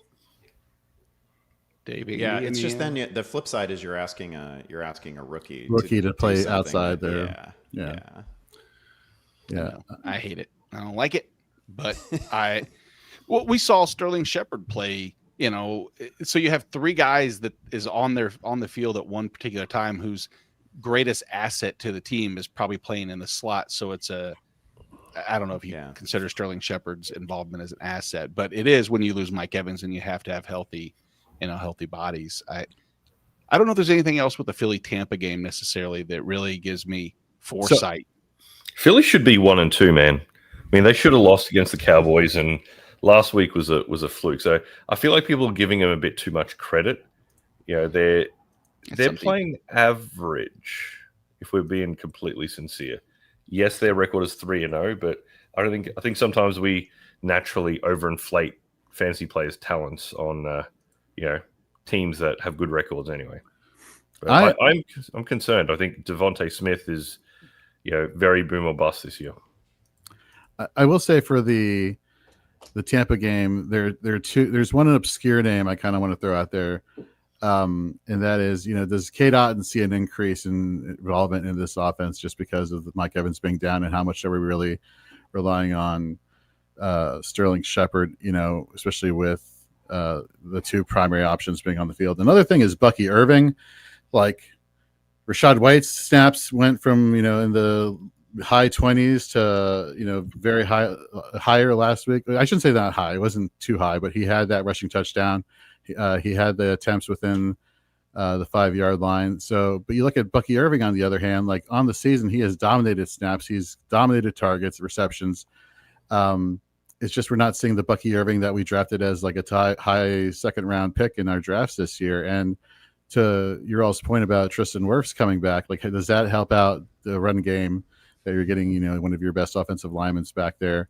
I think it's hilarious that 2 seasons ago we were all talking about Bucky Irving, who was just coming off of one of the top 12 PPR finish on the season. And we were all talking about just how inefficient as a runner he was, but great as a receiver. And it's like, wherever the points are coming from, fine, we'll take the points. But then last year, we saw Bucky Irving being more efficient, and that took, Bucky Irving took Rachaad White off the field. So now it's like one of those things where it's like you're seeing Bucky Irving becoming less efficient and Rachaad White becoming more involved in the offense. It's like, okay, make up your mind, running backs for the Tampa Bay Buccaneers. But that's the one positive I would take from last week is that when you look at the target percentage, or at least just targets in general, Bucky actually dominated Rachaad White in that category, not only just in targets, but also in pass snaps. I mean, 28-12 out snapped him. That's the little angle that I want to see that gives me more hope and optimism is we all know he's a better runner, at least in that area. But if he can start receiving more receiving work, then that's just an added little bonus there. He's a smaller back. Yeah, this is what I was gonna. It's a tough like real life decision because when Bucky Irving doesn't take a lot of huge shots, but when he does take a hit, it's like it's like a doll, right? Right? Yeah. He's just not a big player. And I think what they did last year, where there's a lot of Rachaad White throughout the season, and then we get into the games that you can't lose. And then it's an awful lot of Bucky Irving, right? And then Rachaad White is just a bit player, but I bet that's how they want to get through the season. So speaking of Bucky Irving, Ryan has a comment. Well, first of all, let's throw this up here. Very big fan of you, Ryan, here in the chat here over on YouTube. Andy. So he says, Kamara or Irving? Remember the good old days when Barrett and Brad used to pair up. Thanks for all you do, Andy. Let's go Fantasy Frames for helping us all get a W this week. A big Illinois win yesterday, by the way, in case we wanted to talk about that. 2 fumbles at the goal line, still pull the game out. That's all I have to say. That was a fun game. That was a really fun game. So much fun. My family was there. I wasn't. I was really depressed, and I'm not happy I wasn't there in person for that second half because I would have been probably disgusted watching how that unfolded with such a dominant performance and then comes down. But it was a great game. Sorry, Bucky Irving, Alvin Kamara. Yeah, you saw Brad. You saw Brad Evans. You were like, oh, this is my game to talk Illinois football. Illinois. Yeah. Those were good days, right? Like that was the great thing about you guys have kind of this vibe too. Is Brad and I could just you could argue pretty strenuously with Brad, and it was not personal in any way. Those were fun shows. I definitely play Irving in this one. I recognize that people are worried about the matchup. I can't get out of my head that New Orleans just was not even competitive last week. And maybe it was a fluke and a lot of it was special teams, whatever. But that game was over with 3 minutes to go in the first quarter. Like over. Like, what are we even doing here? Why is Kamara even playing? You got to hold Alvin Kamara because, man, what if he gets traded to the Chiefs? But he's got to get traded. It would be crazy if Alvin Kamara spends another 3 weeks as a member of the New Orleans Saints. I wouldn't play him in this one. I think he's just a volume guy. It's a difficult matchup. I can easily see this game going exactly the way last week did for the Saints. I'm playing Dobbins over Kamara in one league. I've got Kamara on the bench. I've got Scatterboo and Dobbins as my 1 and 2. I just don't trust the production. I'm going to be an optimist for Alvin Kamara and hope that it's which happens first. The fact that, Buffalo can allow 10 targets, 10 receptions to Devon Achane. 10 targets to Achane, 30% target share to the running backs in week 2 versus the Jets. And the Bills have allowed the most rushing yards, but it's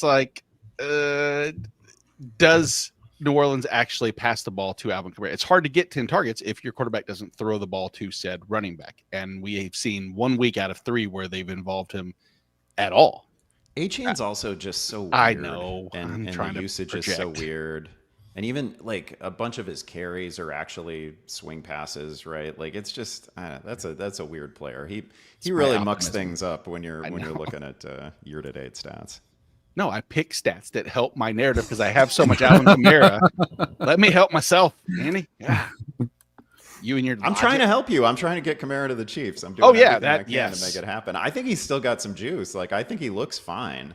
I just think, they're just going to find themselves in one bad game situation after another. Agreed. All right, so we got an IDP question here from Epic Fail, which it took forever for us to figure out what exactly his name was until he explained it last Sunday. And I was like, oh, I'm an idiot. How did I not pick up on what this was? He says, linebacker That's question. An epic fail that you didn't pick up. No, it really was. Right. It really went well. Just everything was epically horrible about finding out his real name. Well, I guess his screen name. IDP question. Terrell Bernard, Levante David, Devin Bush. I want the linebacker who's playing 100% of snaps on all 3 downs. So give me Terrell Bernard there. Plus no Matt Milano, correct? Wait, is Terrell Bernard even on Buffalo? Man, I'm out of IDP so much. You're out for a season, and all of a sudden it's just ID what? Yeah. Yeah. Never mind. Yeah. Sorry. So yep. So that's where I would roll. All right. What's another game? So the Colts and the Rams. I don't know if there's any one significant thing going forward. I mean, the usage of Michael Pittman has been great. Tyler Warren. There's not another true like. I mean, does Daniel Jones keep up? I guess this QB1 production. Excuse me.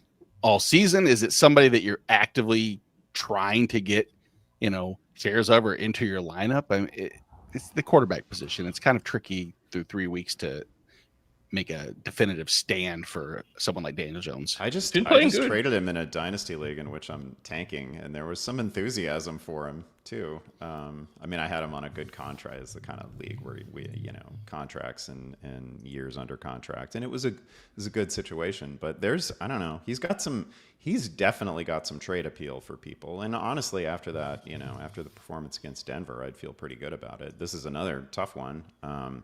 And it's a coaching staff that will kind of put you through the ringer. But, I really like the design of that passing game so far. And the stuff that they draw up for Warren has been really fun. He's not on the field that much, but the stuff they draw up for Josh Downs has been really fun too. So, I don't know. I'm pretty encouraged. Nice. I feel like I hate trading them because the team name of when you have Indiana Jones and fill in the rest is now gone, of course, but I don't know. Dave, were you going to say something about that? No, I was just saying Daniel Jones has been playing pretty good. I mean, until further notice, he's a startable QB in fantasy, and he's got the weapons. I mean, Tyler Warren is Brock Bowers of 2024. And you've got good receivers in Downs and Pittman. Obviously, stud running back in Jonathan Taylor. I think we're underestimating the Colts. I think everyone didn't expect him to do that good, but they got the formula there to succeed. I wouldn't mind an A.D. Mitchell breakout game today. By the way, if he's really going to step into Pierce's snaps, that's a possibility. It's almost like you want them to have one fewer receiver. Yeah, absolutely.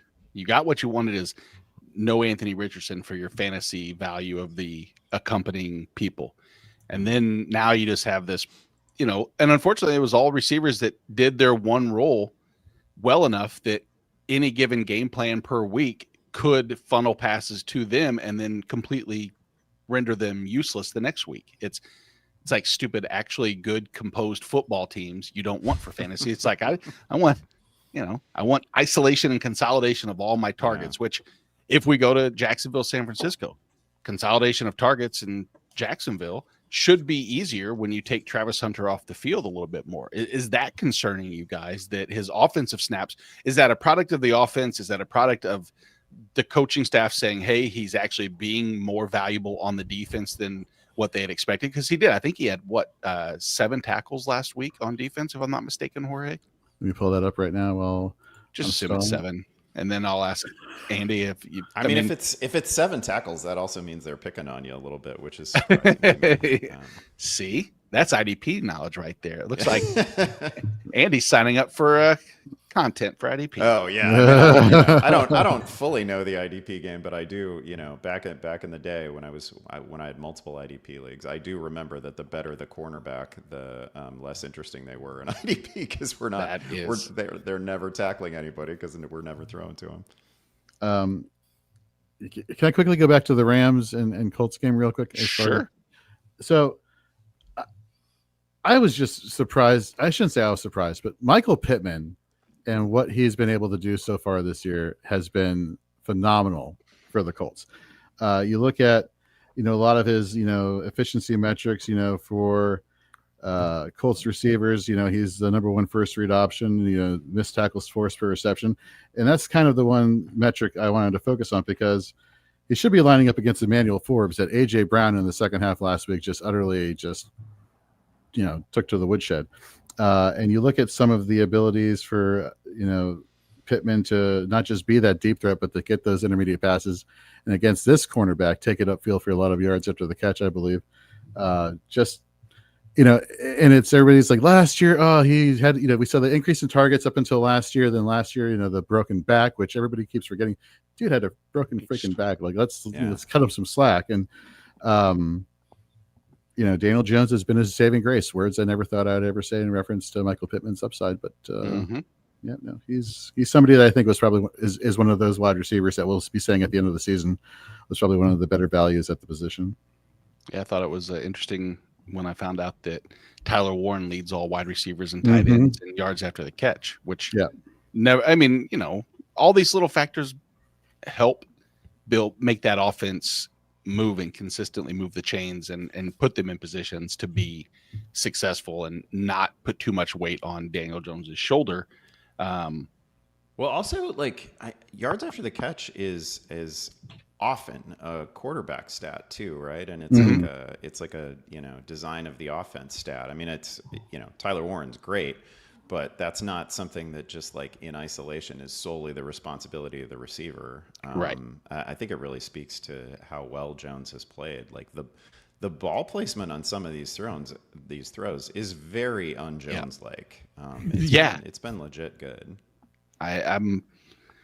I'm happy to see, I think that's what we all really truly want. We all want fantasy success, but I think we want good quarterback play across the board to make the football games more enjoyable. And that's what many of the check or the black marks against the league over the past couple of years has been diminishing quarterback play. And so it is positive to see, which we haven't seen in Jacksonville. Maybe we have. Is it chicken and egg? Is it Trevor Lawrence, or is it the result of lack of trust in his receivers because they couldn't catch a ball for the first 2 weeks? And I don't know the answer to that necessarily. And is there an answer in Tampa or in Jacksonville? Andy, are you buying any of this upside going forward? Are you selling, or can you sell? I would say that not in the same way that I have enjoyed Indy's offense, but that just the design of the passing game in Jacksonville has been better than what we have seen in recent years. The results have not been better, but just in terms of, I'm sure that I've mentioned this before, but Jacksonville was my prime example for several years of. We got two receivers running to the same spot a lot of the time, right? Yeah. And that's finally gone from the passing game. I mean, there's some real sort of grown up offense there under Liam Cohen, and I think that has been good to see. But it's inescapable that Trevor Lawrence is. I mean, he's sailed a few throws his entire career, and that's still happening. But he's also seeing things very differently from his receivers. I thought that was part of the story when the first terrible Brian Thomas game of the of the season. I thought a lot of it was that, just Trevor Lawrence leading him into situations where Thomas thought he should sit down, and he was probably right. Yeah. That's been really bad. And Lawrence has to get on the same page as Cohen and his receivers, and that is a matter of real urgency. But it's been a rough watch. I don't think this is the matchup where I would expect it to get immediately better. I do kind of feel like it might click in the second half, though, because I do believe in the coach, and I do believe in the overall design of the offense. I hope that not having Bosa does at least give him a little bit more time to try to process and move things around. Well, Dave, here, I'll ask you, as far as I hear a lot of rumblings that people are either wanting Tootin to step in, but Travis Etienne, if you look at it, is the RB9, 60% snap, 37% route participation. We know Liam Cohen with the design screens and everything that is conducive to solid, if not upside, running back play as far as the pass game as well as the running game. But is the smoke, if there's smoke, there's fire. But do we think that Tootin actually starts to eat into the workload and it becomes more 50-50? Are you concerned with that? Or do you think, as Andy said, if the offense continues to improve in the second half, so will Travis Etienne's overall value, which is hard to say outside of an RB9 performance so far? I mean, I think the reason they got rid of Tank Bigsby is because they're happy with what they have in Travis Etienne. Tootin is a good change of pace back. That's all they really need. Other than Sean Payton, there's really not many coaches who don't want a stud workhorse running back. And for the first time in a long time, I think we're seeing that in Jacksonville. So he's been playing great, until further notice. He's a must start. Nice.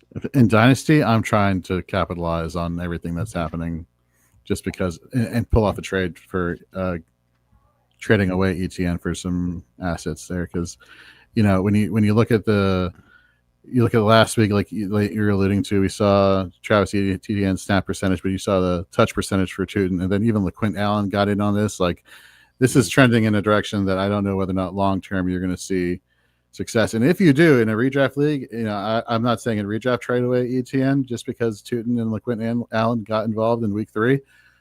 But in Dynasty, I especially if I'm in a situation where I need to rebuild, that's the primary one I'm trying to offer up for assets. I can see that. I feel like the fact that like that backfield has been pretty good, and one of my arguments for Trevor Lawrence coming into the year was I really thought this might be the coach that finally allowed him to run the ball a little bit more, and he was. I mean, I'm sure I don't need to tell you, he was just great at it at Clemson, and he legitimately could be a 500-yard rusher right now. We could think of him as a dual threat quarterback. And that's probably, he's probably at the level as a passer right now where there's not a realistic path to weekly fantasy value unless he's running. And it just seems like that was all lip service, and we're not going to get a bunch of design runs from Trevor Lawrence. I'm sure he could do it, but doesn't seem like it's going to happen. And I don't have the recollection to look back and try to think if there was one singular event where he got lit up and that has discouraged him from running. I think, like you said, it's more of a coaching he did philosophy. get last year. I mean, that was the concussion last year. It was him sliding, right? And he still got drilled. Aziz Al-Shair. Yeah. Oh yeah, Al-Shair. There you go. Then never mind. I guess that does make sense. But that's maybe one singular event, but still the value that you said at Clemson. We could see a completely different style of upside out of Lawrence, especially if he doesn't have as much trust in his receivers. The Baltimore Kansas City game. I mean, we had some questions earlier about the Tyquan Thornton flex appeal. Is it there? And me personally, I don't know if there's too many pieces on Kansas City that I'm overly wanting to start. And I'll just go around.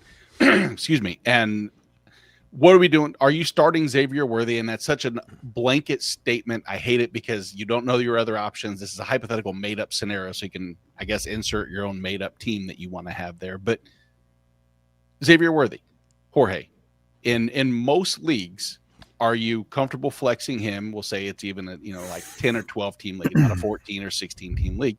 Do you trust his involvement early on, or is this a wait and see for you? This is definitely a wait and see for me. And I think of Xavier Worthy, and again, I might be biased, but I see a lot of end arounds, a lot of the gadget plays. I don't know whether or not you're going to see the 11 target games like you were seeing from Hollywood Brown go his way to a certain degree. Now, again, if I bench him and he goes off, then I'm happy next week and the week after. But for right now, I'd rather play it safe and go a different direction. Andy? Yeah, I ranked him at a level that pretty clearly says I didn't trust him for this week, and if you have viable options, I'd probably use him.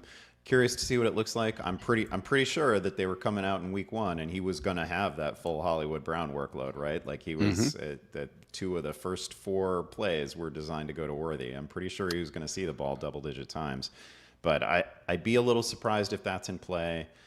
I wouldn't be surprised if they limited his snaps. I don't know that they'll limit his opportunity. It might be one of those situations where, like, when he's on the field, we're going to have something schemed up for him a lot of the time. So might not be bad, but I agree with Jorge. I bet it's going to be a lot of it is going to be in the run game and pretty short stuff. And I can he take a hit? I don't know. That's wearing a harness. Open question. Yeah. So Dave, based off that, I'll give you an over/under. Over/under 6.5 touches for Xavier Worthy this week. Under. I think they're still going to funnel the ball to Hollywood Brown. Still a little bit will go to Kelsey. I'm not expecting that much of a shootout, to be honest. As I said before, I am concerned about the Chiefs' offense as a whole. So I can't see him after that big of an injury just coming out and getting 10 targets, 8 catches for 120 yards, Yeah. I'm looking forward to the Andy Reid, Travis Kelce discussions on the sideline again in back-to-back weeks, where Andy Reid's like, if you even think about running in the same direction of Xavier Worthy, I will take you off this field right away. Yeah, exactly. Do not avoid it. There's more friendly fire that is, hurt the Chiefs than anything. And I mean, I will never put this out there because I really, really respect Isaiah Pacheco. Epic Fail wants to know, do you trust Isaiah Pacheco? The answer is no. I don't trust anything to do with the running. Kareem Hunt is the more efficient back right now, if we're being honest. He just, higher value touches. He's a better pass catching back. Yeah, he's better on the goal line. Nothing's good there. But he's also not he is not an impressive player to watch, and no. They have a screaming need for. It's almost like if you didn't think that Pacheco was going to be the pre-injury version of himself, it's a huge failure that they didn't really do anything other than add Brashad Smith in the offseason at the position. Elijah Mitchell, right? In there, true. Yeah. No, that answers it even more so to saying that tells you they thought that they had Isaiah Pacheco in the correct headspace of where they expected him to be. Did I have a nightmare in August, or did they actually bring back Clyde Edwards-Helaire for a moment and then they did? Is he still on the roster? Nope. I don't even. Nope. Yep, that would make sense. I think it was like 4 days. Yep. Yeah, that was a fever dream that I could. A lot of Chiefs fans were. God, I remember that when they basically said he was going to be the start. That a couple of the last drafts in the NFFC in Vegas, he went at the 1-2 turn in some of them leagues, and I and everybody wants to say I want to be in those leagues. I mean, they're smart guys that put their a lot of money. They're playing for the overall victory, and they have money to throw away. They got Jorge Jet money that not the rest of us do. Where they he was a risk. stud at LSU. No, Andy's got Jorge Jet money. That's where the Jet money went to. Oh, his retainer to get him on. That's well, right. good then. That championship game, I want to say he scored at least 2 touchdowns, maybe 3. CEH. Yeah, he was fantastic in college, but just that transition was a bit of a tough one for him. No, it was. I can't understand anything what happened as a result from there, but that was one of those examples where I get why the NFC players were doing it too, right? Because they're playing for ceiling outcomes, and obviously in that moment, the idea that you could get a full workload Chiefs running back, that version of the Chiefs, sure, you could talk yourself into him as a first rounder, no problem. It probably shouldn't have trickled down to regular normal person 10 and 12 team leagues, right? Exactly. Right, because it was never a likely scenario, but sometimes those guys are just gonna let's take a shot on an unlikely scenario that if it happens, I win this thing. And after when there's $100,000+ on the line, and after week 1 when he had and I don't know the exact numbers, I'm kind of statting if you will, is that I think he had 8 targets or whatever 6 receptions in week 1. I'm sure there was a lot of victory lapping amongst the pundits of the NFL, because the NFBC, I'm part of one of them as well. They like to pound their chest a little bit, and we're better than you type mentality of the drafters in some circles. Didn't he also in his first game? Didn't he get stonewalled on the goal line once or twice? And then I think twice actually. Then you could either tell yourself the story of oh, this guy's bad, he's terrible on the goal line, or you could be look at these goal line opportunities. Look at exactly. So, that's exactly what you'd look at. You wouldn't look at the two attempts, 0 yards. You would look at 2 attempts and go, "Oh wow, that's 36 attempts over the course of the season. That's 12 touchdowns just on that." Whatever. Yeah. It is past the 12 o'clock, 11 o'clock hour. I know there's plenty of other games to go on. Of course, if anybody listening has any questions about him before we get started, head over. You can hit up Jorge at Jorge B. Edwards. You can hit up Dave at Connect Go.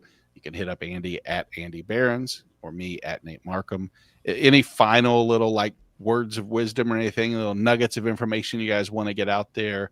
I have one that I found very interesting. It's about your Chicago Bears, Andy, is that this is per Andrew Shaver and Maurice Smith on PFF, is that Chicago has allowed a league high 178 rush yards before contact. Ashton Genty has gained every yard after contact. That seems to be a perfect storm of scenarios. That being said, it's an easily moved object versus an easily resisted force. Exactly. With that, over or under 100 total yards for Ashton Genty this week, Andy. I mean, there's no way at this point I'm gonna bet over 100 total yards on Ashton Genty. I don't blame you. I'll take the and some of it is just it's like the way they use him or don't use him as a receiver has just been, like if we're dropping back and Ashton Genty is on the field, he just like wanders out to the flat and Geno never looks at him, and he just it's the weirdest, dumbest thing. So I think I'd go under on total yards. Or any final bits of so I have a bold prediction here. When looking at the Bills wide receivers, you look at all the different efficiency and productivity metrics. Keon Coleman is like dominating all of these, and it's not even close. And I know it's against the Saints, and I'm not expecting like a shootout all game long, but as we saw, as we see in games, like that doesn't mean you could have a really, really explosive first half, and then they kind of just give James Cook the ball and just are like, all right, do your thing in the second half. So if there was ever a time for him to break out, it's either this week or the coming weeks. But I feel like this week is going to be a good matchup here with the Saints secondary being what it is. Dave, how about you, man? Was there anything that you researched that you just want to get out there? A lot of talk about Keenan Allen versus Ladd McConkey. Whether you should be worried, you should. I think Keenan Allen is taken over as the number one over there. I can't see McConkey being used, especially with Quentin Johnson. So I don't know. I think it's time to sell on McConkey, to be honest. But I think Keenan Allen finishes as a top 10 receiver this week. Andy, I don't have anything that bold. Probably, I'll just tell you that the player that I'm probably most interested in watching this week is Quinshon Judkins. Okay, because I think that guy looks really good, and he might be the best rookie running back. Again, we've seen relatively little of him, and he's had no offseason with the team and all that, but. Man, that guy has looked. I think he's looked really lively in a couple games, and it was no accident that he became almost immediately the featured back as soon as he saw the field. It's another matchup that doesn't necessarily favor him. It's not that appealing, but man, that guy is running in the way that I expected to see Omarion Hampton run. Man, if he was a Charger, that guy would already be blowing up. I'm really interested in seeing what he does this week. I will say I really want him to have explosive plays in a limited fashion because it's Detroit and they get in a tough matchup, and I want to see next week be a difficult matchup against Minnesota because I want the person who has them not to be as high on him as you and I and many others are, and you can go get him for the playoff run and going forward because he is. I could very easily see an involvement where not only is Dylan Sampson now relegated to nothing, but Jerome Ford is not a difficult player to take even another 3 to 4% rush share and target share away from. So yeah, right there with you. So Jorge, I think that wraps up. I don't know if you have anything that you want to mention else to say goodbye. Just, thanks again, Andy, for coming on the show every week. You can check out all of his work over at thedeepshot.com. And again, of course, head over to Fantasy and Frames and check out all of our articles and shows. Monday, we even have fantasy hockey if you're big into fantasy hockey. So we cover a lot of, things here at Fantasy and Frames. And so thank you very much for tuning in and your support and all that. Yeah. So guys, have a great day. Good luck in week 4. We'll see you next week.